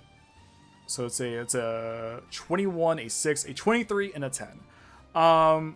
Leslie and Aurelia, you're just enjoying the presence of this man. Listeners, maybe you're caught off guard by the fact that, oh, our guide was actually the guy. Okay. He's more distracted with how am I gonna deny this drink and not come across as rude. Reggie and Seville, because you guys roll nat 20s, and even more than that is your high rolls, you notice that off in the corner, kind of like away in like a deep shadow, you see a man crouched in dark gear, not moving, but definitely intently watching the four of you. He's not, no hands on any weapons, no weapons drawn, but he is just kind of crouched here, trying to keep a low profile, and just kind of watching you. Sir, if I may ask one quick question. Ah, of course. What is the problem? Who's that? And I point. You see the shadow suddenly like move a bit, and he's like, It's fine, it's fine. If they're able to see you, then might lend more credence to what I ask of them today. Yes, which then I would love to get into. I know you had planned to meet with my uncle, but Yes. he has unfortunately been called away. So he told me. Yes, and so I'm very curious about the alliance and or purpose that you were seeking out our family for. And let me go ahead and quickly, if I may. These are three compatriots of mine, and I'm assuming by that we are the locomotivators, you may already have some degree of an idea of what we've been up to. But these are my good friends, Reginald Vampire and Father Seville August and Lester Bones, of which I look to him, and of which he abstains from drinking, and I will take Lester Bones' whiskey from him, and also take A little nod of appreciation. Oh, well, from my experience, mechanic are able to drink. Is it more of a personal choice? Yes, personal. Yes. Fair enough, fair enough. You're free to take his whiskey. I'm not going to stop you. You're Yes. quite good after the first one. Just like, down it. Yeah, it has like a bit of like a strong like initial taste, and it kind of smooths out. He kind of returns the ball around. It's like, this is La Tears. La obviously, goddess of navigation and the sea. Imported stuff from Haysop down south. Very fine material, very fine drink. Nice thing. And back in the day, we had to use it for antiseptic. Very strong. But beside the point. I laugh along with him. I apologize for my compatriot over there in the shadows.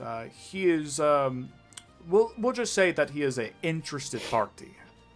I see. But do not worry. He can be trusted with anything that is said in this room. So, Of course. moving on to the meeting. The meeting's going to be a bit longer than I anticipated. I have known Narandos for a while. And I was going to entrust him with something that needed to be done, and obviously if things went well, then obviously an accord could be found between the Diamond and the Bloodstones. Of course. But I don't know you, or your compatriots for that matter, so I'm going to have to test you just a little bit. Understood. So, there will be 2 tests. If you pass them to my satisfaction, then I will entrust you the job that I had planned for your uncle. If that job goes through sufficiently, then we'll say that I will scratch your back, as it were, for the Bloodstones. That would be, especially seeing everything I have today, be quite the welcome scratch.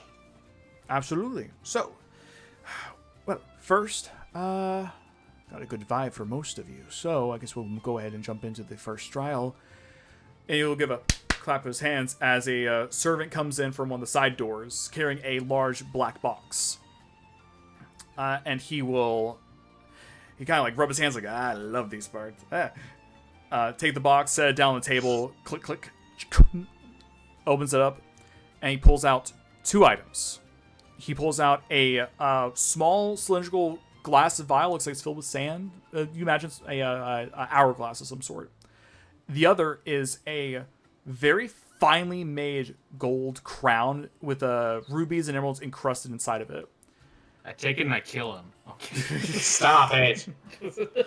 One day you're gonna say that kind of stuff, and I'm gonna take you for real. Oh, take me for I'm real. I not dare you. demeaning. So, and he takes the crown and holds up to you. He sets it on the scale, and it just scales down. He holds the hourglass and takes a seat. All right.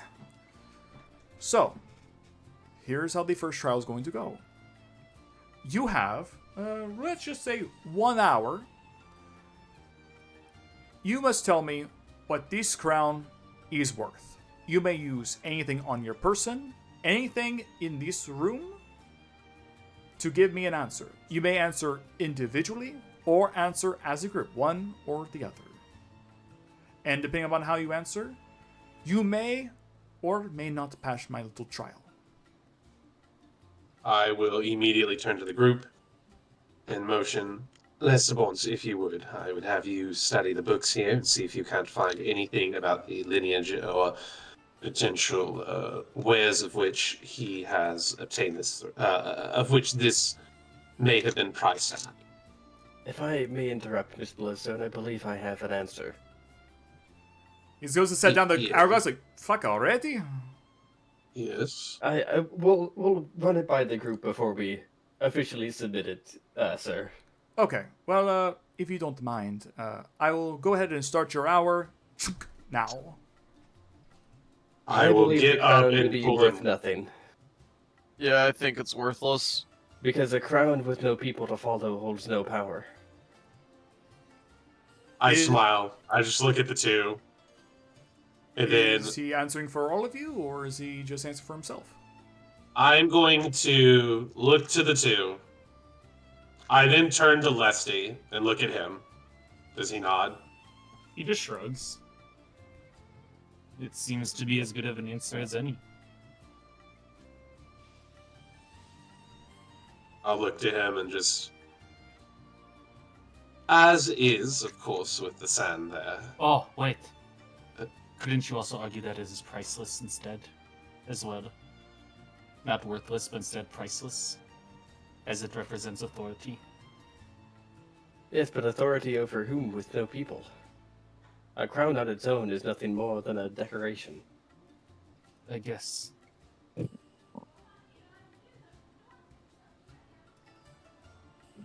You still have That was 58 minutes, you know? This is all up to you, Miss Bloodstone. I would hate to interrupt your dealings, but you know my answer.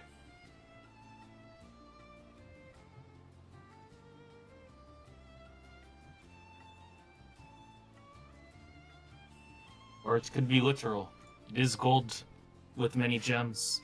Itself a hefty coin.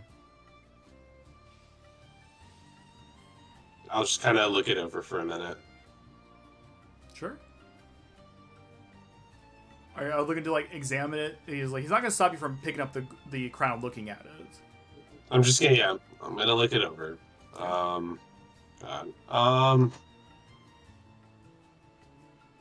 I handle it for a bit, just kind of look it over, place it back down.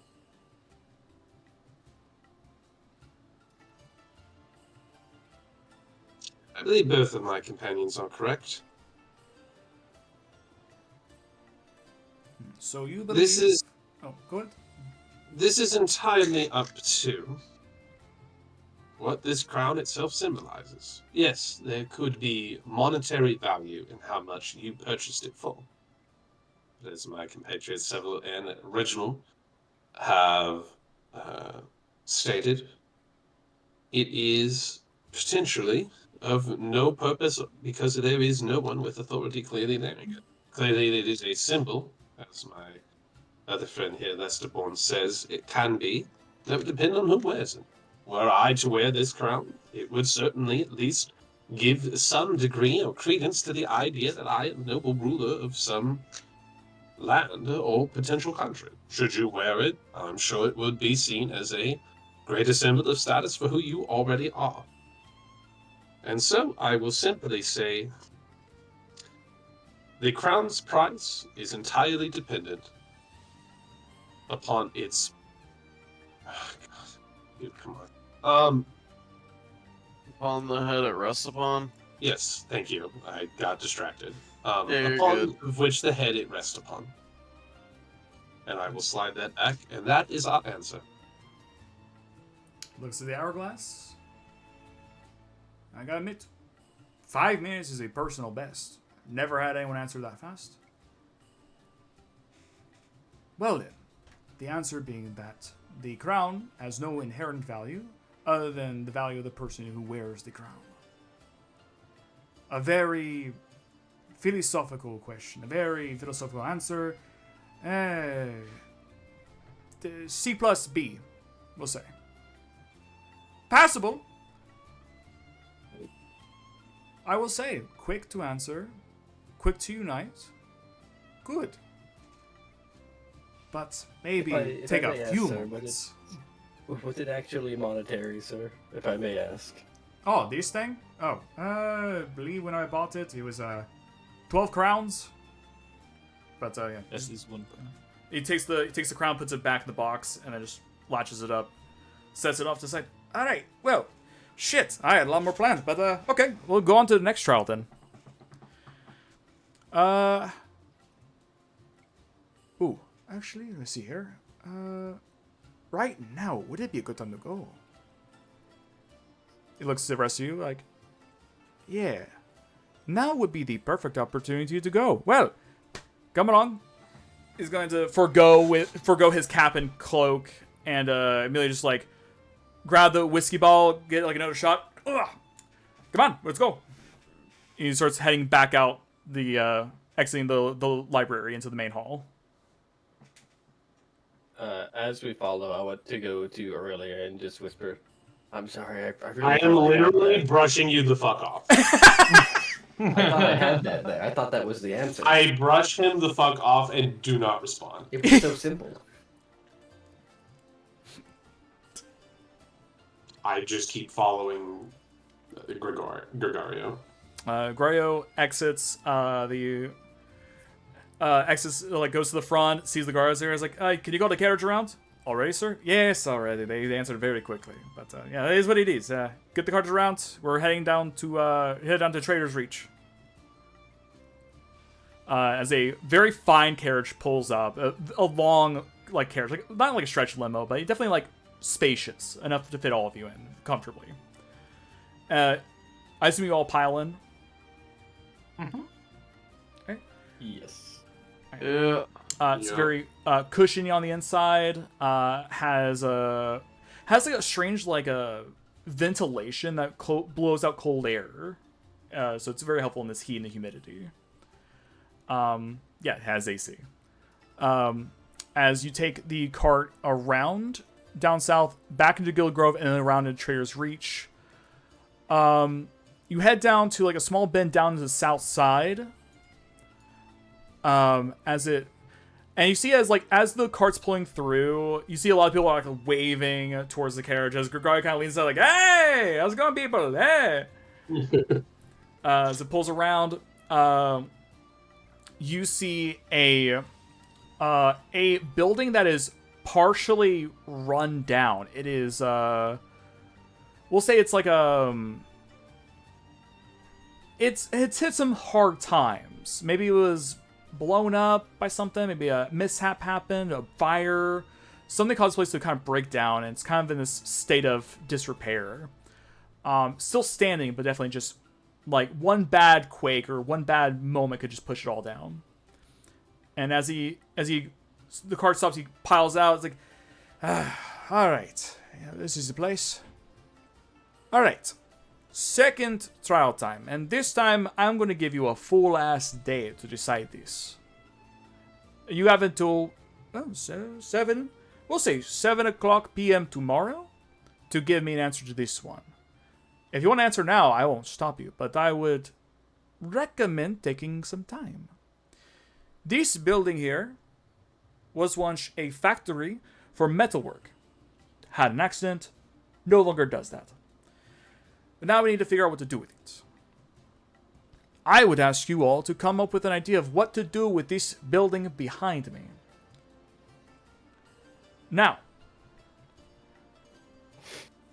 I'm going to give you a, let's say a budget. There'll be 5 crowns you can use for this. Yeah, 5 crowns, we'll say. I want you to come up with a plan for this building that uses the least amount of crowns possible to provide the most beneficial effect for this area. I give you 1 day to do this. Which area are we in again? We're in Trader's Reach. Trader's Reach, the bottom section, bottom right. Like I'll keep pinging it. Oh, no, thank you. Sorry, I couldn't see where the No, ping you're was fine. on my camera. Yeah. So I will give you 1 week to do what you want to do. I thought it was a Oh, day. sorry. I meant a day. Sorry. Thank you, sir, for the nice week I miss. extension. This whiskey's getting to me. No, I give you 1 day. 7:00 p.m. tomorrow, I'll be here at this building. I will hear your plan and how much it'll cost. If I am satisfied, then we could continue on to a further business. If not, then it is what it is. Of course.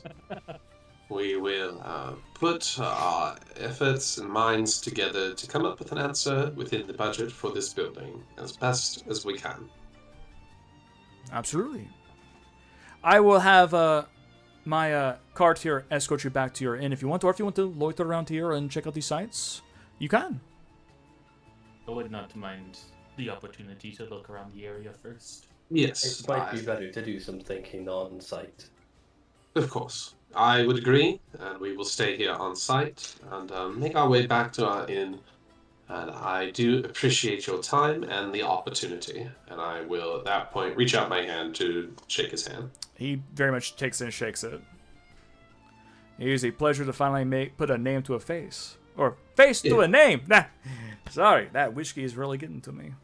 It really is, but hopefully it is what you were hoping for.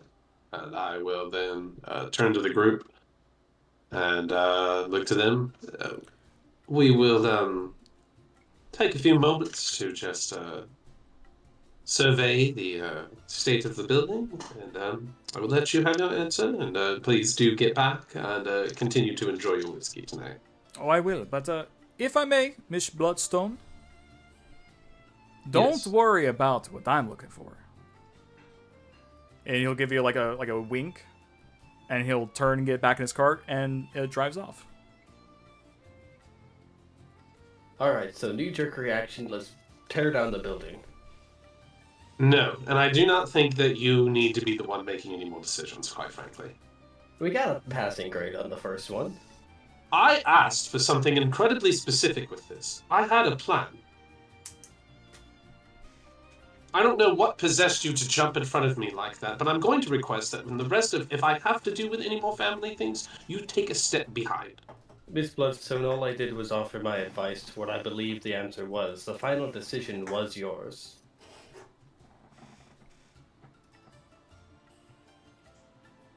I had still made a request. With that, she will then see if the group then is willing to at least survey the building.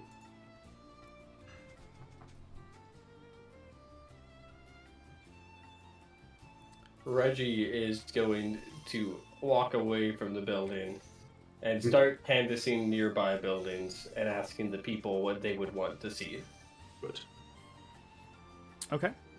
He is not disclosing this to the rest of the party, as they see him just walking away. Yeah. Sure thing. Is any party investigating the building? I mean, I can investigate the building. Like, I imagine that there's old equipment still inside.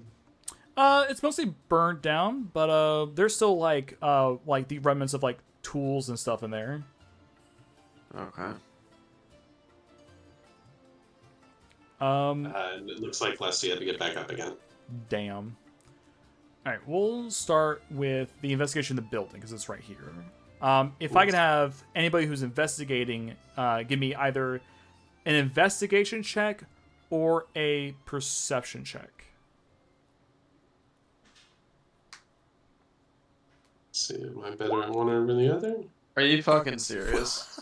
That's incredible. I'm glad you got that. 'Cause I only got a fucking 4 That's your second nat 20 in a row. in a row. Yep. Man, you're on fire Okay, today. it looks like things are finally looking up. He says as he's half dying. It's not even like flu, it's just nausea. Fucking been trying not to throw up this whole time after taking Becca's dicyclamine. Ugh. Alright. Let's see here. With a 6 investigation, it seems pretty damaged. I'm back. It seems like it's burnt up most of the building on the inside, and there'll have to be a lot of like physical work to be done. Seville with a natural 20 perception. Another? Yeah. Nope. That's awesome. You notice a lot of the inside is charred up. Definitely needs to be like wrenched out and like fully redone. That's going to cost a pretty penny. But you do notice that there is because of the rubble. You see, there's a small clearing. There looks like there's a basement door that's been kind of covered up by the rubble. So there's more room here than the initial investigation showed. Okay. I relay this to Aurelia. Kind of point out the basement. For Reggie, you're off. You walked away to canvas what people were kind of like. Well, let me ask you, what are you wanting to ask the populace around here? I'm just simply asking, and telling the situation that we have been put in charge of potentially redoing the burned down building, and we want to just know their opinions on what they might want to see, what would improve their lives. Let's see here. Let's roll a number here. Okay. There we go. Okay. Yeah, we can work with that. Let's say you talk about 10 different groups. 10 like there's like 2 people, a couple, a group of friends. Like you get a wide variety. 2 of the groups kind of seem like this place doesn't really have much of a nightlife area. A lot of that stuff's in like very centralized in Merchant's Quarter, or kind of in the closed off Arcana Quarter. And then 8 of them are like, oh well, there's so many colleges on site that we could really benefit from like a nice like a place where we can like study up and all that. So it seems like very opposite sides of the spectrum, but more people seem to be leaning towards the side of a quiet space, a place to kind of like relax and de-stress. Thank you for your input. It will be definitely appreciated and counted. And they're like, oh yeah, sure, yeah.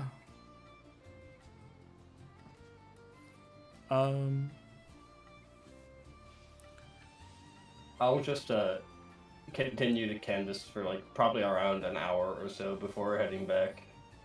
Sure.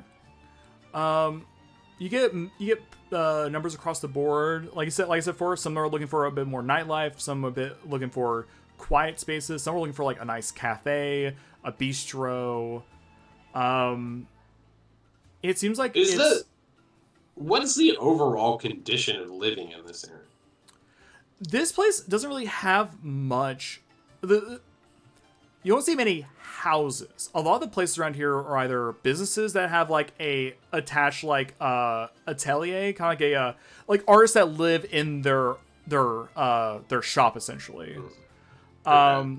And there's also like the colleges do have dorms on campus, so there's a measurable chunk of population here in the Traders Reach. People live here and then just also work here. Like their Yeah. businesses are their homes. Okay. Yeah, but it's what Epcot. it's the colleges are very dense, and then it's like the shops are kind of like self-owned, self-ran, and they're like 2-in-1 home and business. So it's like people do live around here. It's just like not as rowdy as it is over in Merchant's Quarter, because a lot of the buildings here are businesses, and they're businesses that act as homes. So it's hard to yeah.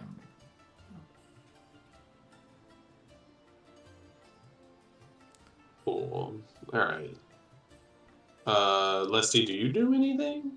What you just asked was actually my plan of when I was going to have Westerborns to go around, see the overall structural quality and just overall quality of buildings nearby. Okay. As far as, well, let me ask you, roll a perception or investigation check to see what kind of information you gather from. Would they yield different results because they're the same stat for me? Plus I will say an investigation will give you more details. Perception allows you to search for things that are maybe an outlier.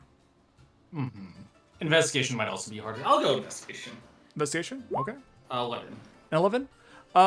So see, investigation is more detail. So, a lot of the buildings around here are made from a slightly higher quality than it is in Merchant's Quarter.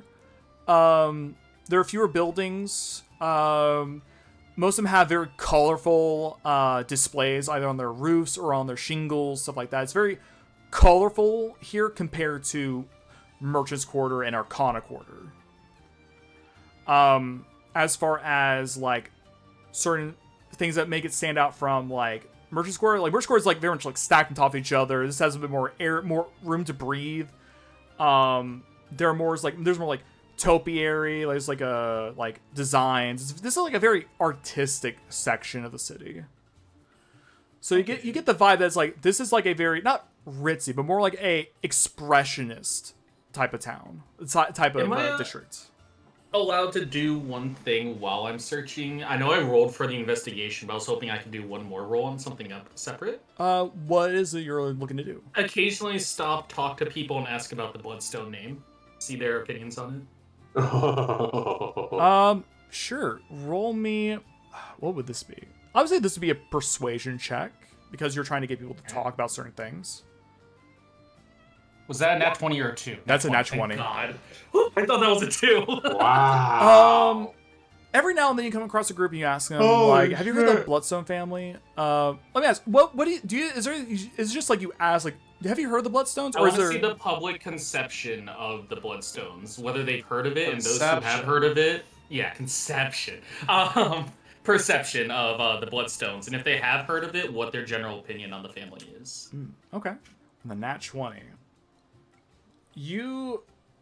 It becomes easier to tell because you spend so much time in Merchant Square. You see people that are from Merchant Square. You can tell by the way they're dressed that they are over here maybe picking up an item or something like that. And you mentioned Bloodstone, they're like, yeah, they're like, I mean, that sounds like a pretty prissy name. Is that like a big name family up over across the continent? Like, I don't really know much about that. But you get some of the people here in the Trader's Reach. They're like dressed in like coats and all that. Like they're students. And a few of them are like, oh yeah, Bloodstones. They're that big name in Crowncroft. I mean, they're a mixed bag, I think. I mean, they're kind of weirdos for the most part. I mean, they do good work. They're great philanthropists, but I mean, there's just... I mean, I have a sister who knows a guy who is friends with a dock worker who knows a dude who went to one of their parties, and they were just giving off a weird vibe.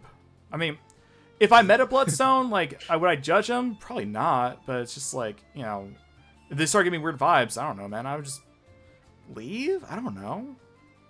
I'll say you get the general gist that, like, for those that know It's the pretty Bloodstone, 50-50. They're not painted well, but they're not painted bad. they're not like dickheads or anything, but they are definitely viewed as like they're a different league. They operate differently than the rest of us do. Yeah, like There's they're a- just there's sort of a- seen as their own entity almost among... There's a I sort wouldn't of say royal blood, but noble Yeah. blood already. Okay. like a level of alienation almost. Yeah. All right. That's all I needed to learn was that stuff. Then Sure. probably head back. So, to kind of culminate what's been researched, this area is very colorful, very expressive. Very nice materials are being used for the buildings. People are very mixed about what they want, but a lot of it is either nightlife or quiet. And while the interior needs to be gutted and replaced with a lot of stuff, there might be options available because of the extra space provided by the basement. Let's build them all. Let's all do a factory. Uh, Or a Like to Walmart. note that when I come back to the group, I just kind of wordlessly hand Aurelia a piece of paper with the result of what I had canvassed, and then I walk back away.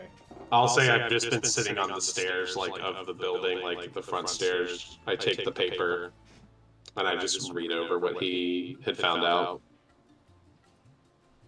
Most Borns would probably sit near you on the stairs, but like not the same step kind of thing. Just as quiet. What did you learn there, Leslie? I do not know if what I learned is for the best of the task at hand. It was various opinions and such. I don't know. I may not have the right mindset for this task. I feel that any answer I give will be incorrect in that regard. But your family does not have the best name pictured. It may be best to turn this into a...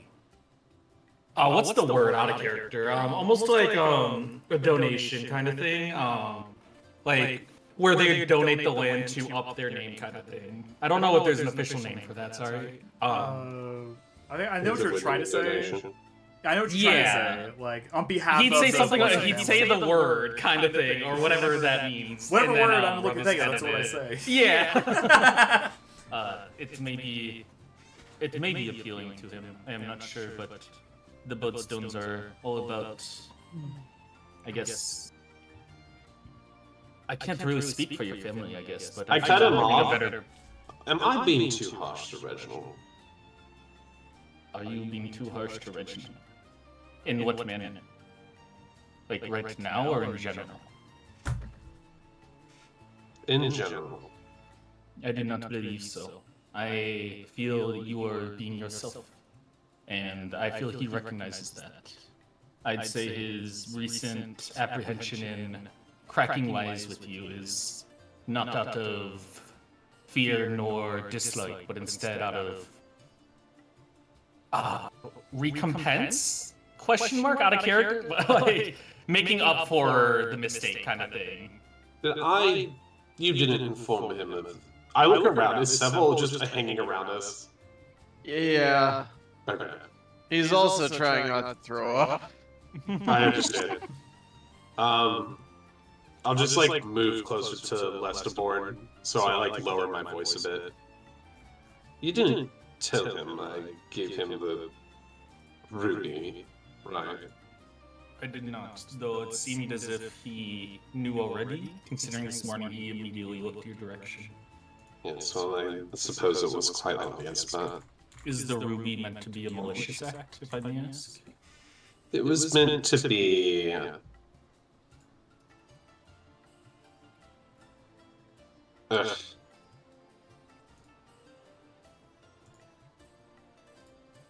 I do hope you don't think ill of me for this. It was more a test of trust for you.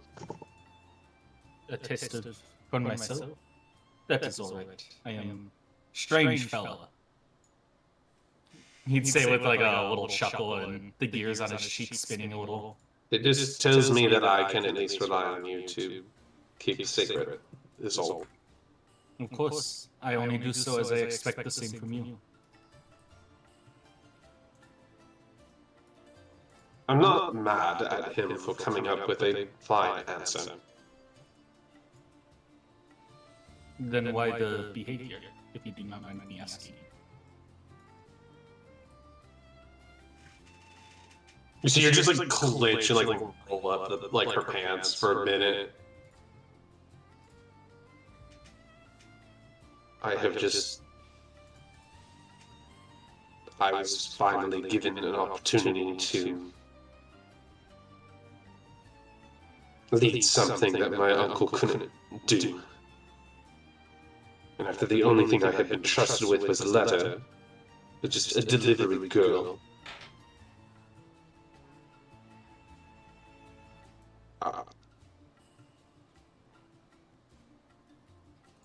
Westmore's is staring at, like, you have his full attention, as if he's waiting for... Yeah.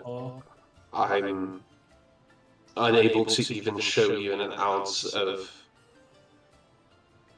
ability to take command and charge, and then instead perfectly wonderful answers presented to me. And despite my directions about how I wished for this night to be handled, I have absolutely no way of even handling anything, because he has the right answer right there that sounds perfectly fine to me. Well, it just makes me seem speechless and awkward. And you must understand, I come from a very competitive family. Let me ask, is this your first time being given such a responsibility? Yes. Then I see no fault in anything you have done, any of your actions. You're learning. We all have. Several of us have been on our own for quite a while. I'm sure Reggie... Sorry, I'm also trying to like collect my thoughts at the same time. I'm presenting you with quite the question. It is your first time. I do not think you should see fault in every mistake. You should instead look to the positive sides. You have a team. You are the leader here.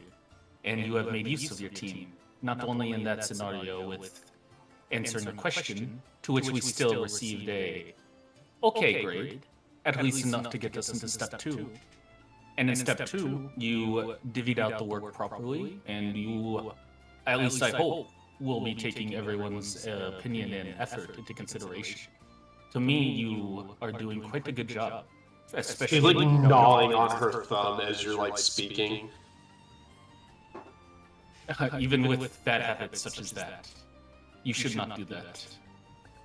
My thumb may be made of I take it out. yours is I flesh. take it out. Just look at him like. I think honestly, the best bet, rather than stir in turmoil, thinking about all the bad, just speak with him. You do know he has times where he offers true sincerity in his words, especially if he is hearing the same back to him. I just take that moment and look back over all his notes, and I presume, Reggie, they're quite detailed on everything you found. They're very thorough, going down to the location in which people were and the radius from the site, differing their opinions.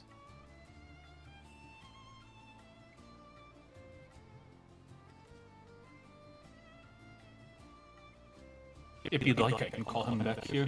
No, it's fine. I'm sure he will be back at the inn later. I'll find him. I just hold it. You just watch me fold it up, and I slip it in my breast pocket, and then I just stand up. It just means I have to be better. And I will, at that point, pat him on the back and turn to Seville. I do believe we have investigated enough and have quite a lot to think about this evening. So if I will return to the inn, but feel free to, of course, not necessarily under my follow anymore. So I will see you in the morning if I don't see you again. And at that, I will somberly just walk off. As you turn to leave, as your back is to Westerborn's, he would speak up once more. Miss Aurelia, before you go, I just wanted to say, part of my investigation was asking about the Bloodstone family. They spoke of the oddities, the alienation your family offers, and how eccentric you can all be. And I will admit, I only agreed with one of them, the eccentricity. Your speeches can be quite astounding. However, the others seemed almost fake in a way when comparing to you. I do not think you have been odd, and I do not think you have been alienated us. You have been a fine party member so far. Those are all words I am very used to hearing about us, so it's nothing new. And with that, I will walk off, and probably after stewing for a while,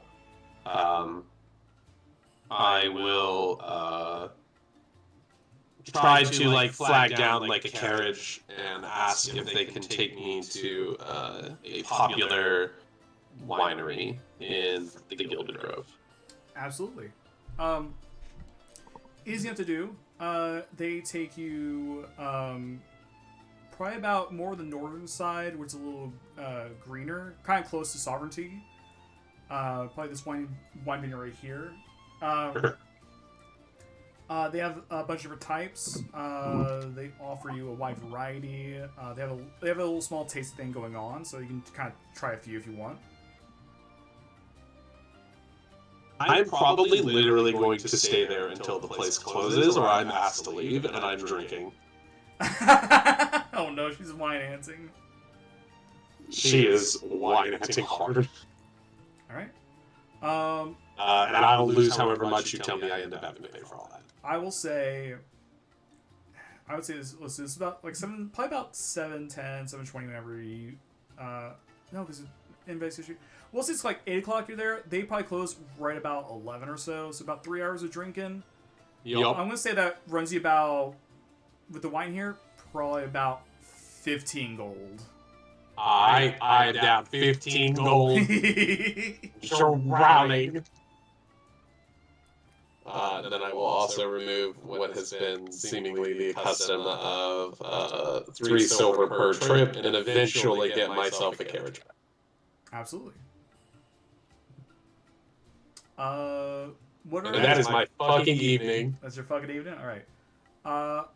Lesty, Reggie, and Seville, you guys are still in the Trader's Reach while Aurelia goes off to think about things. What are you doing? What are y'all doing? Reggie is going to approach the building and start making detailed floor maps of the space and accommodations everything the building has in as great detail as he possibly can. Okay. Takes a bit of time, but you can. But should you gain the knowledge that you have from... Imagine if Seville would chime up about what he found. I think Seville already did, didn't he? Whenever you guys reconvened? I would imagine he did while throwing up. Yeah. Pretty much. If you have the time and effort, we could try to clear some of the rubble and scout out the basement as well. At least clear enough for a path to go through. Sure. A lot of the rubble here is like burnt wood, so it's easy to like break and like move aside. So I'm not gonna make you roll for it. You see the latch for the basement is not small, but definitely smaller than normally would be. This is probably like a very personal entrance to the cellar. But you were able to flip it open, and inside it is pitch black. There is no light down there. I light a torch. Okay. And just kind of look around, seeing whatever is left over in there, if there is anything. As you kind of like light your torch and kind of reach down into it, there's a ladder that goes down. As you kind of like bend down and kind of put your light in there, you see the faint bit light you have reflects off of looks like a bunch of like metal that's down there. You can't really tell what it is from this distance, but there's some like machinery down there of some kind. I would like to cast Detect Poison and Disease just to make sure there's no latent things floating around there that might have, molted or continued to ferment during the time that would cause a toxic substance. Sure. Is it an area around you, or is it like something you're holding? I forget how. Okay. Since presence location of poisons up to within 30 feet of you. Okay. You do not sense any amount of poison down here. Okay. But I'll go down and just start exploring, looking for anything that's left behind, and then making a detailed map of the floor of that area too, including like the height and it, like pretty much a blueprint. Okay. make an investigation.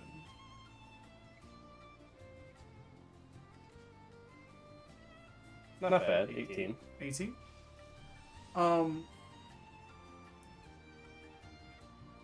Maneuvering around. It's a little bit tight down here. But as you kind of like maneuver around the metal and all that, these like machinery, it's hard to tell what it is at times. But then you get to a certain angle, and you move back, and you look at it again. There is, it's not the same, but it's a similar design to the engines on the broken down kobold machines outside the farmlands. I immediately climb up the ladder and I yell for Seville and Lusty to get over here. Westerborn's is no longer there. He had wandered off before you went down. I'm gonna come up and take a look with them. Sure enough, it's not as not as blown apart, but it has a similar design to the pieces you found when you guys were hunting down the kobolds on the outskirts of the farm. I think this may be of more interest in the building itself to the Diamond. But I think for sure we should keep an eye on this throughout the night. So, I will stay here. I have my trusty sleeping bag at the ready at all times anyway. And then tomorrow morning, bright and early, if you would not mind beating up with me here so we can continue to go over things. But I'd rather keep this on watch just to make sure that these machines stay put in case we need to alert the guards or such.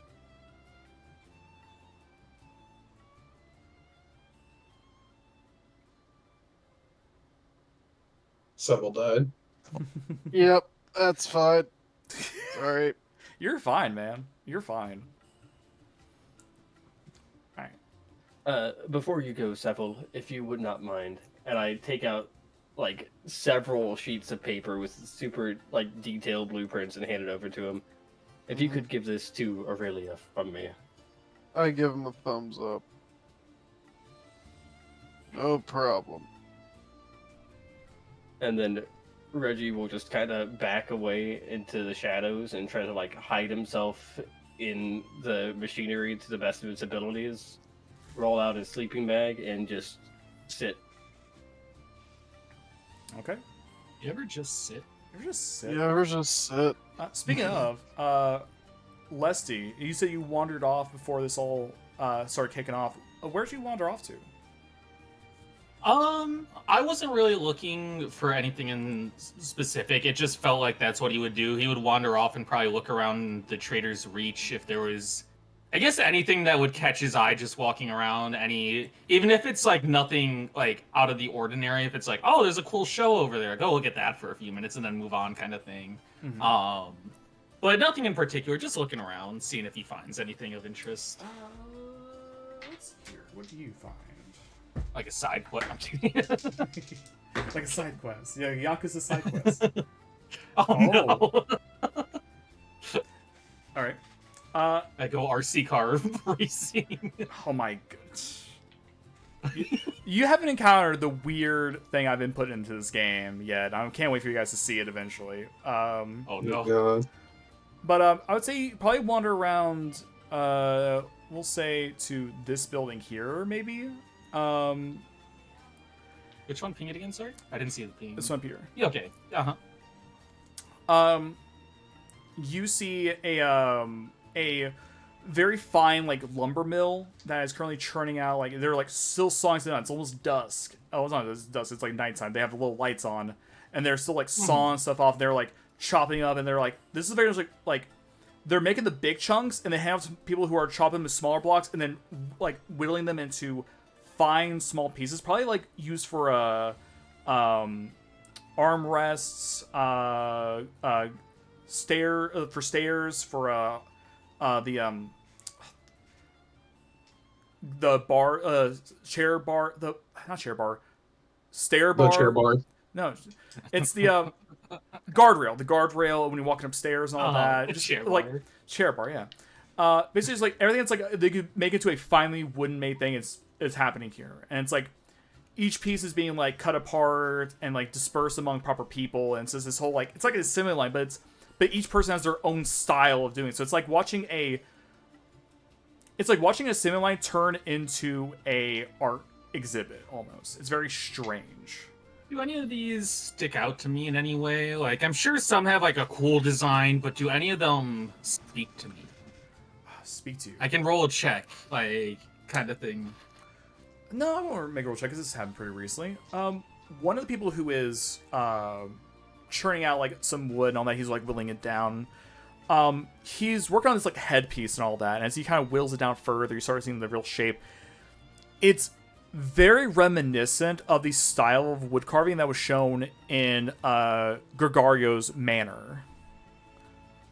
So maybe this guy like his tables and stuff like his tables and all that have a similar like curvature to the wood bend or the similar face etched into it kind of deal. Are these people we can just walk up to, or are they like behind a fence, like know those glass blowing shows? There's no fence. There's like these partitions, like so it's like people don't walk in other people's work areas and all that. But it's not like you can approach the edge of their work area and call out to them, but obviously whether or not they respond is up to them. I'd walk close enough, at least, that I'm not stepping up into their workspace, but enough that I don't have to shout, kind of thing, to the guy. And I'm going to stare at his work for a good several minutes, just taking it in for a moment before finally speaking up. Quite fine craftsmanship you do. I'm a fan of your work. I've seen it elsewhere. There is a stop, look around, like not look around, but like they kind of like move their head up because they're not looking in a direction. They look up and then just go back to whittling.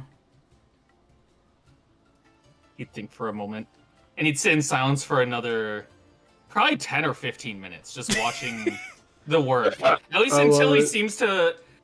He's going to sit there until the guy leaves, or the guy turns and notices he's had one person just watching him work the whole time. This has captured his attention for the time being. So, yeah, I'd say probably for like next like 10 or so minutes, he's just like whittling down until it gets to like a fine point where he's like, you can see like the makings of something smooth, but he's just kind of got blocked out. And there's a lot of like a whistle sound, and he's just like kind of rolls shoulders and then sets the piece down, puts his tools away, and just like bags it up and just steps out and then notices you. Oh shit, a rat! It stops and just kind of looks at you for a moment, and then kind of silently keeps moving like away from you. Good work, he would say, like calling away, not wanting to make it He further stops. awkward. This is like a Goliath man, very big guy. Oh, better. And he's like, "Oh, you mean me?" Of course. The others had quite appealing items as well, but yours managed to capture my attention. Oh, How long have you been crafting? He'd like approach a little bit. I've been whittling for about 7 years. Oh, only 7 for such a high craftsmanship value. Oh, I saw some of your work over at Gregorio's manor. I don't have any work done by Gregario. You don't? That you're probably talking about my teacher. He taught me the basics. I work here part time. I kind of just do what he does. I'm still learning. But Do you ever find yourself Birmingham? taking commission, or would I have to speak through your mentor for that? No, I mean I can do commissions. It's just like it depends on what you need done. I mainly do rails and small tables. If you're looking for like full-on carpentry, I'm not the guy for it. Mostly small items that more about the detail than the overall picture. I mean, If I am understanding correctly. yeah, I mainly do small items, chairs, tables, end tables. holsters, umbrella holders, hat holders, stuff like that. Have you ever done an orb holder? And he like pull out his little An the orb orb he uses for holder? casting. Oh, I often find myself traveling, and I do not want to risk it shattering during the more long transits. I looking to like make a case for it, or is it supposed to be like a holder, like a display? Nothing for nothing for display. Only for safety, but I mean, I could appealing make, safety for myself. I mean, I can make you a box to put your orb in. I mean, it wouldn't be. Sorry. A bolt. Just the flat like I can make you a box to put your orb in. I can make you a bolt. He's gonna transform you into a box. Don't accept. Westerborns would actually like lift a hand up and like tap his chin a few times. A little clank noise from each tap rings I've out. always wondered what it would be like to be a At box. the moment you put like a hand to your chin and kind of like show your hand, he's like, "Oh, you're one of the Mechanica types." Ah, yes. Sorry. Oh, yeah, Not no, many of me around. no. Like I met one or two in my life. They're very rare, but it's not like you guys are assholes or nothing. It's just Was it here in town? yeah. There was two. One came a few months ago, and the other one was like years back. Oh, Yeah. it is. I will say mildly entertaining that out of almost a decade of information, you remember the two automata that have arrived. Well, I mean, when you meet an automata, you can't remember it because they're robot people, and we don't have many of those around here. Yes, that's. Well, Yes. He would like tell it out a little sigh for a moment before shaking his head. Ah, a box, right, box.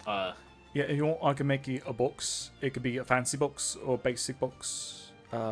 It could be would like a fancy box, please. what, If, how fancy we're talking. I can make it out of redwood, cyanwood, sandalwood. I can make it out of a flexible wood, so it has a bit of give, so you can pack it away tightly. Or it could be sturdy, so in case you're like falling down something, it will keep.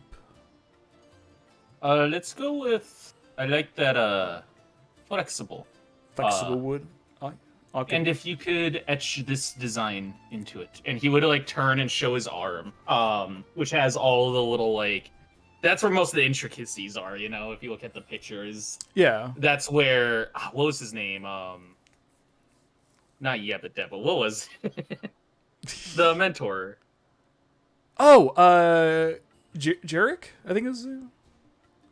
Jarek something. I'll just say Jarek, but I remember he had an entertaining last name. Zeppeltopple.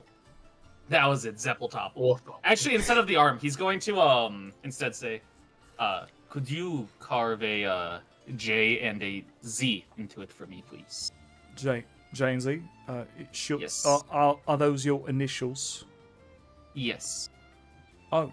Oh. I didn't ask your name yet. What's your name, sir? Josh Zambord. what? Roll a deception check. Yep. It was almost another nat 20, but it is an 11. I mean, it's fine if these aren't your initials. I don't care about your initials. I'm just curious. You'll ask for Lesty. Lesty. That is who will be picking it up. Pulls out like a That is small the notepad and starts like making down notes. All right, and you see these orbs like, okay, so it's about this big, round. All right, so I need this kind of material, flexible, etched, gear marks, JZ. Not Oh my god. Jay-Z. maybe my friend. Maybe you should think about better initials. Maybe you put the J on one side and the Z on a different side. Okay, so J, and then there's a Z. For no but not reason. J's. No reason, of There's not course. a J Z. Right. J on one side, Z on the other. I can do Yes. something like this. I do have all the commissions lined up, but I can do this in like a few days. So give me like 4 days, and I should have a box for you for your orb. Do you have a quote? I can Oh. get the money together. Okay. It gonna be about we'll say 5 gold pieces for the books. He's gonna plop 5 gold pieces out into his hand. Perfect. Here's 5. Just so you know, I will be back, but I will bring more. I like supporting the local craft. Much appreciated. Oh, by the name, my name is Xanagan. But Zap Xanagan. Xanagan. My Like friend. Zap Brannigan? Nope, my name's Xanagan. My friends call me Zan. It's nice to meet you, Xanagan. I do Is not he a believe Lil your name is- Zan? Oh, he's a Zane, actually. He's not Zane. It's Zan. Pleasure to meet you, Lesty. You as well. And Westerborns will give a quick nod of his head and go back to strolling. But Okay. strolling on his way back to the inn. Okay. So imagine everybody, with the exception of Reggie, who is hanging out in the basement of the burnt down building. Yeah, it's cold. Everybody else, it's not that cold. I mean, it's probably a little chilly because it's underground, but the rest of you managed to make it back to the inn. One of us stumbles in. But I would say probably by the time Lesty and Seb will get back, Aurelia's not there in her room. At the very least, when you knock on her door, there's no response. But as you imagine Lusterborn, since you are probably like hanging on the common. Well, actually, let me ask, Lusterborn, are you hanging on the common area, or where are you hanging out in the inn? I'd probably stay in the lobby until I saw everyone make it back safely, which unfortunately means I will not be leaving the lobby tonight because Reggie's not going to be returning home. Right. Or here. But, Well- so yeah. I'll stay in the lobby. So yeah, probably Seville's back. Aurelia's not there. Lesty, you're hanging in the lobby waiting for. Actually, do you know Aurelia and Reggie. Aurelia and Reggie? I would imagine Seville told him. Huh? Well, I would hope. ah, Unless he I didn't.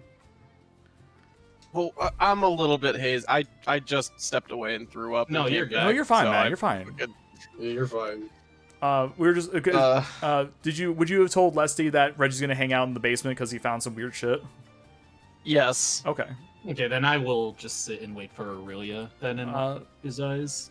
I also feel the need to state that after that, I feel much better. Unless That's something good. then, You so, yeah. got it all out of you. Maybe that was food poisoning? Maybe, but all that came up was liquid. Ugh. All right, I'm about to vomit. Well, we're almost done. We're almost done. I think. So, Lesterborns, as you were waiting in the lobby, eventually, like probably close to midnight, you see a very intoxicated Aurelia just stumble through the doors. I like fumble around, bonk into a table, try to hold myself steady. Eventually, like hurriedly stumble towards the stairs, grab the chair bar. Fuck and off! And then practically trip twice. And Yeah, I'm gonna actually have hold person ready. If I see her trip and fall down the stairs, I will cast hold person. I'm going to make a roll to if I trip down the stairs.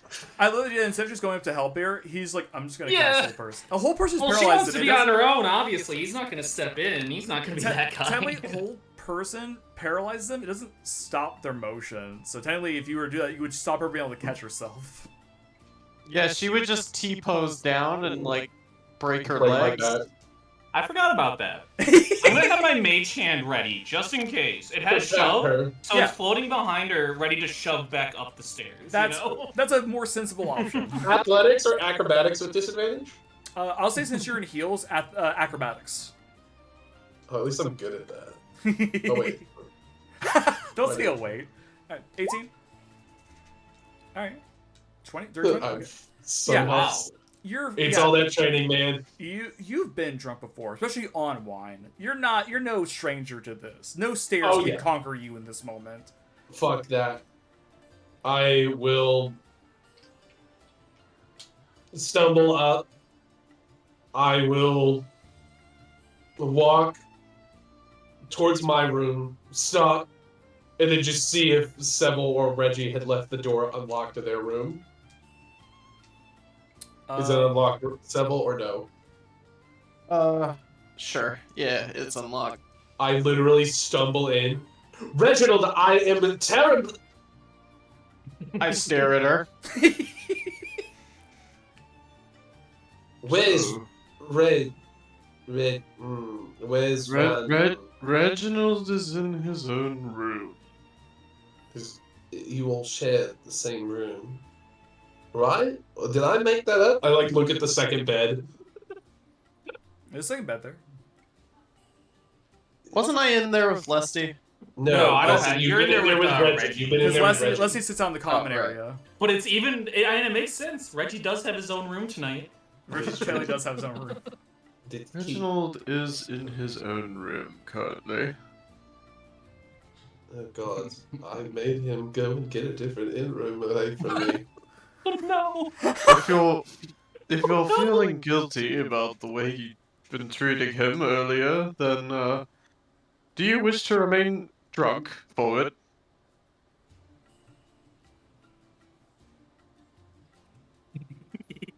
She Fill just you right up. she just like looks at like Seville and then tries to like stand up straight, like almost at attention, wobbles, takes a step back, closes the door, and leaves. And then proceeds to stumble, of which he would hear a thud as she bumps into her own door, and then manages to get in, and she's not even gonna undress, she will literally just collapse in a heap on her bed. And then probably proceed to sob. It'd probably be about this time that Westaborns goes up to that floor and does his little sentry mode. Yep. All right, and that is where we will end That's our perfect session. timing. Holy Yeah. crap. Yeah, that works. That works. And we end with... I need to go really make me some dinner. Yeah, you go make I some will dinner. catch y'all later. Yep, later. And in the I stream. will be right back.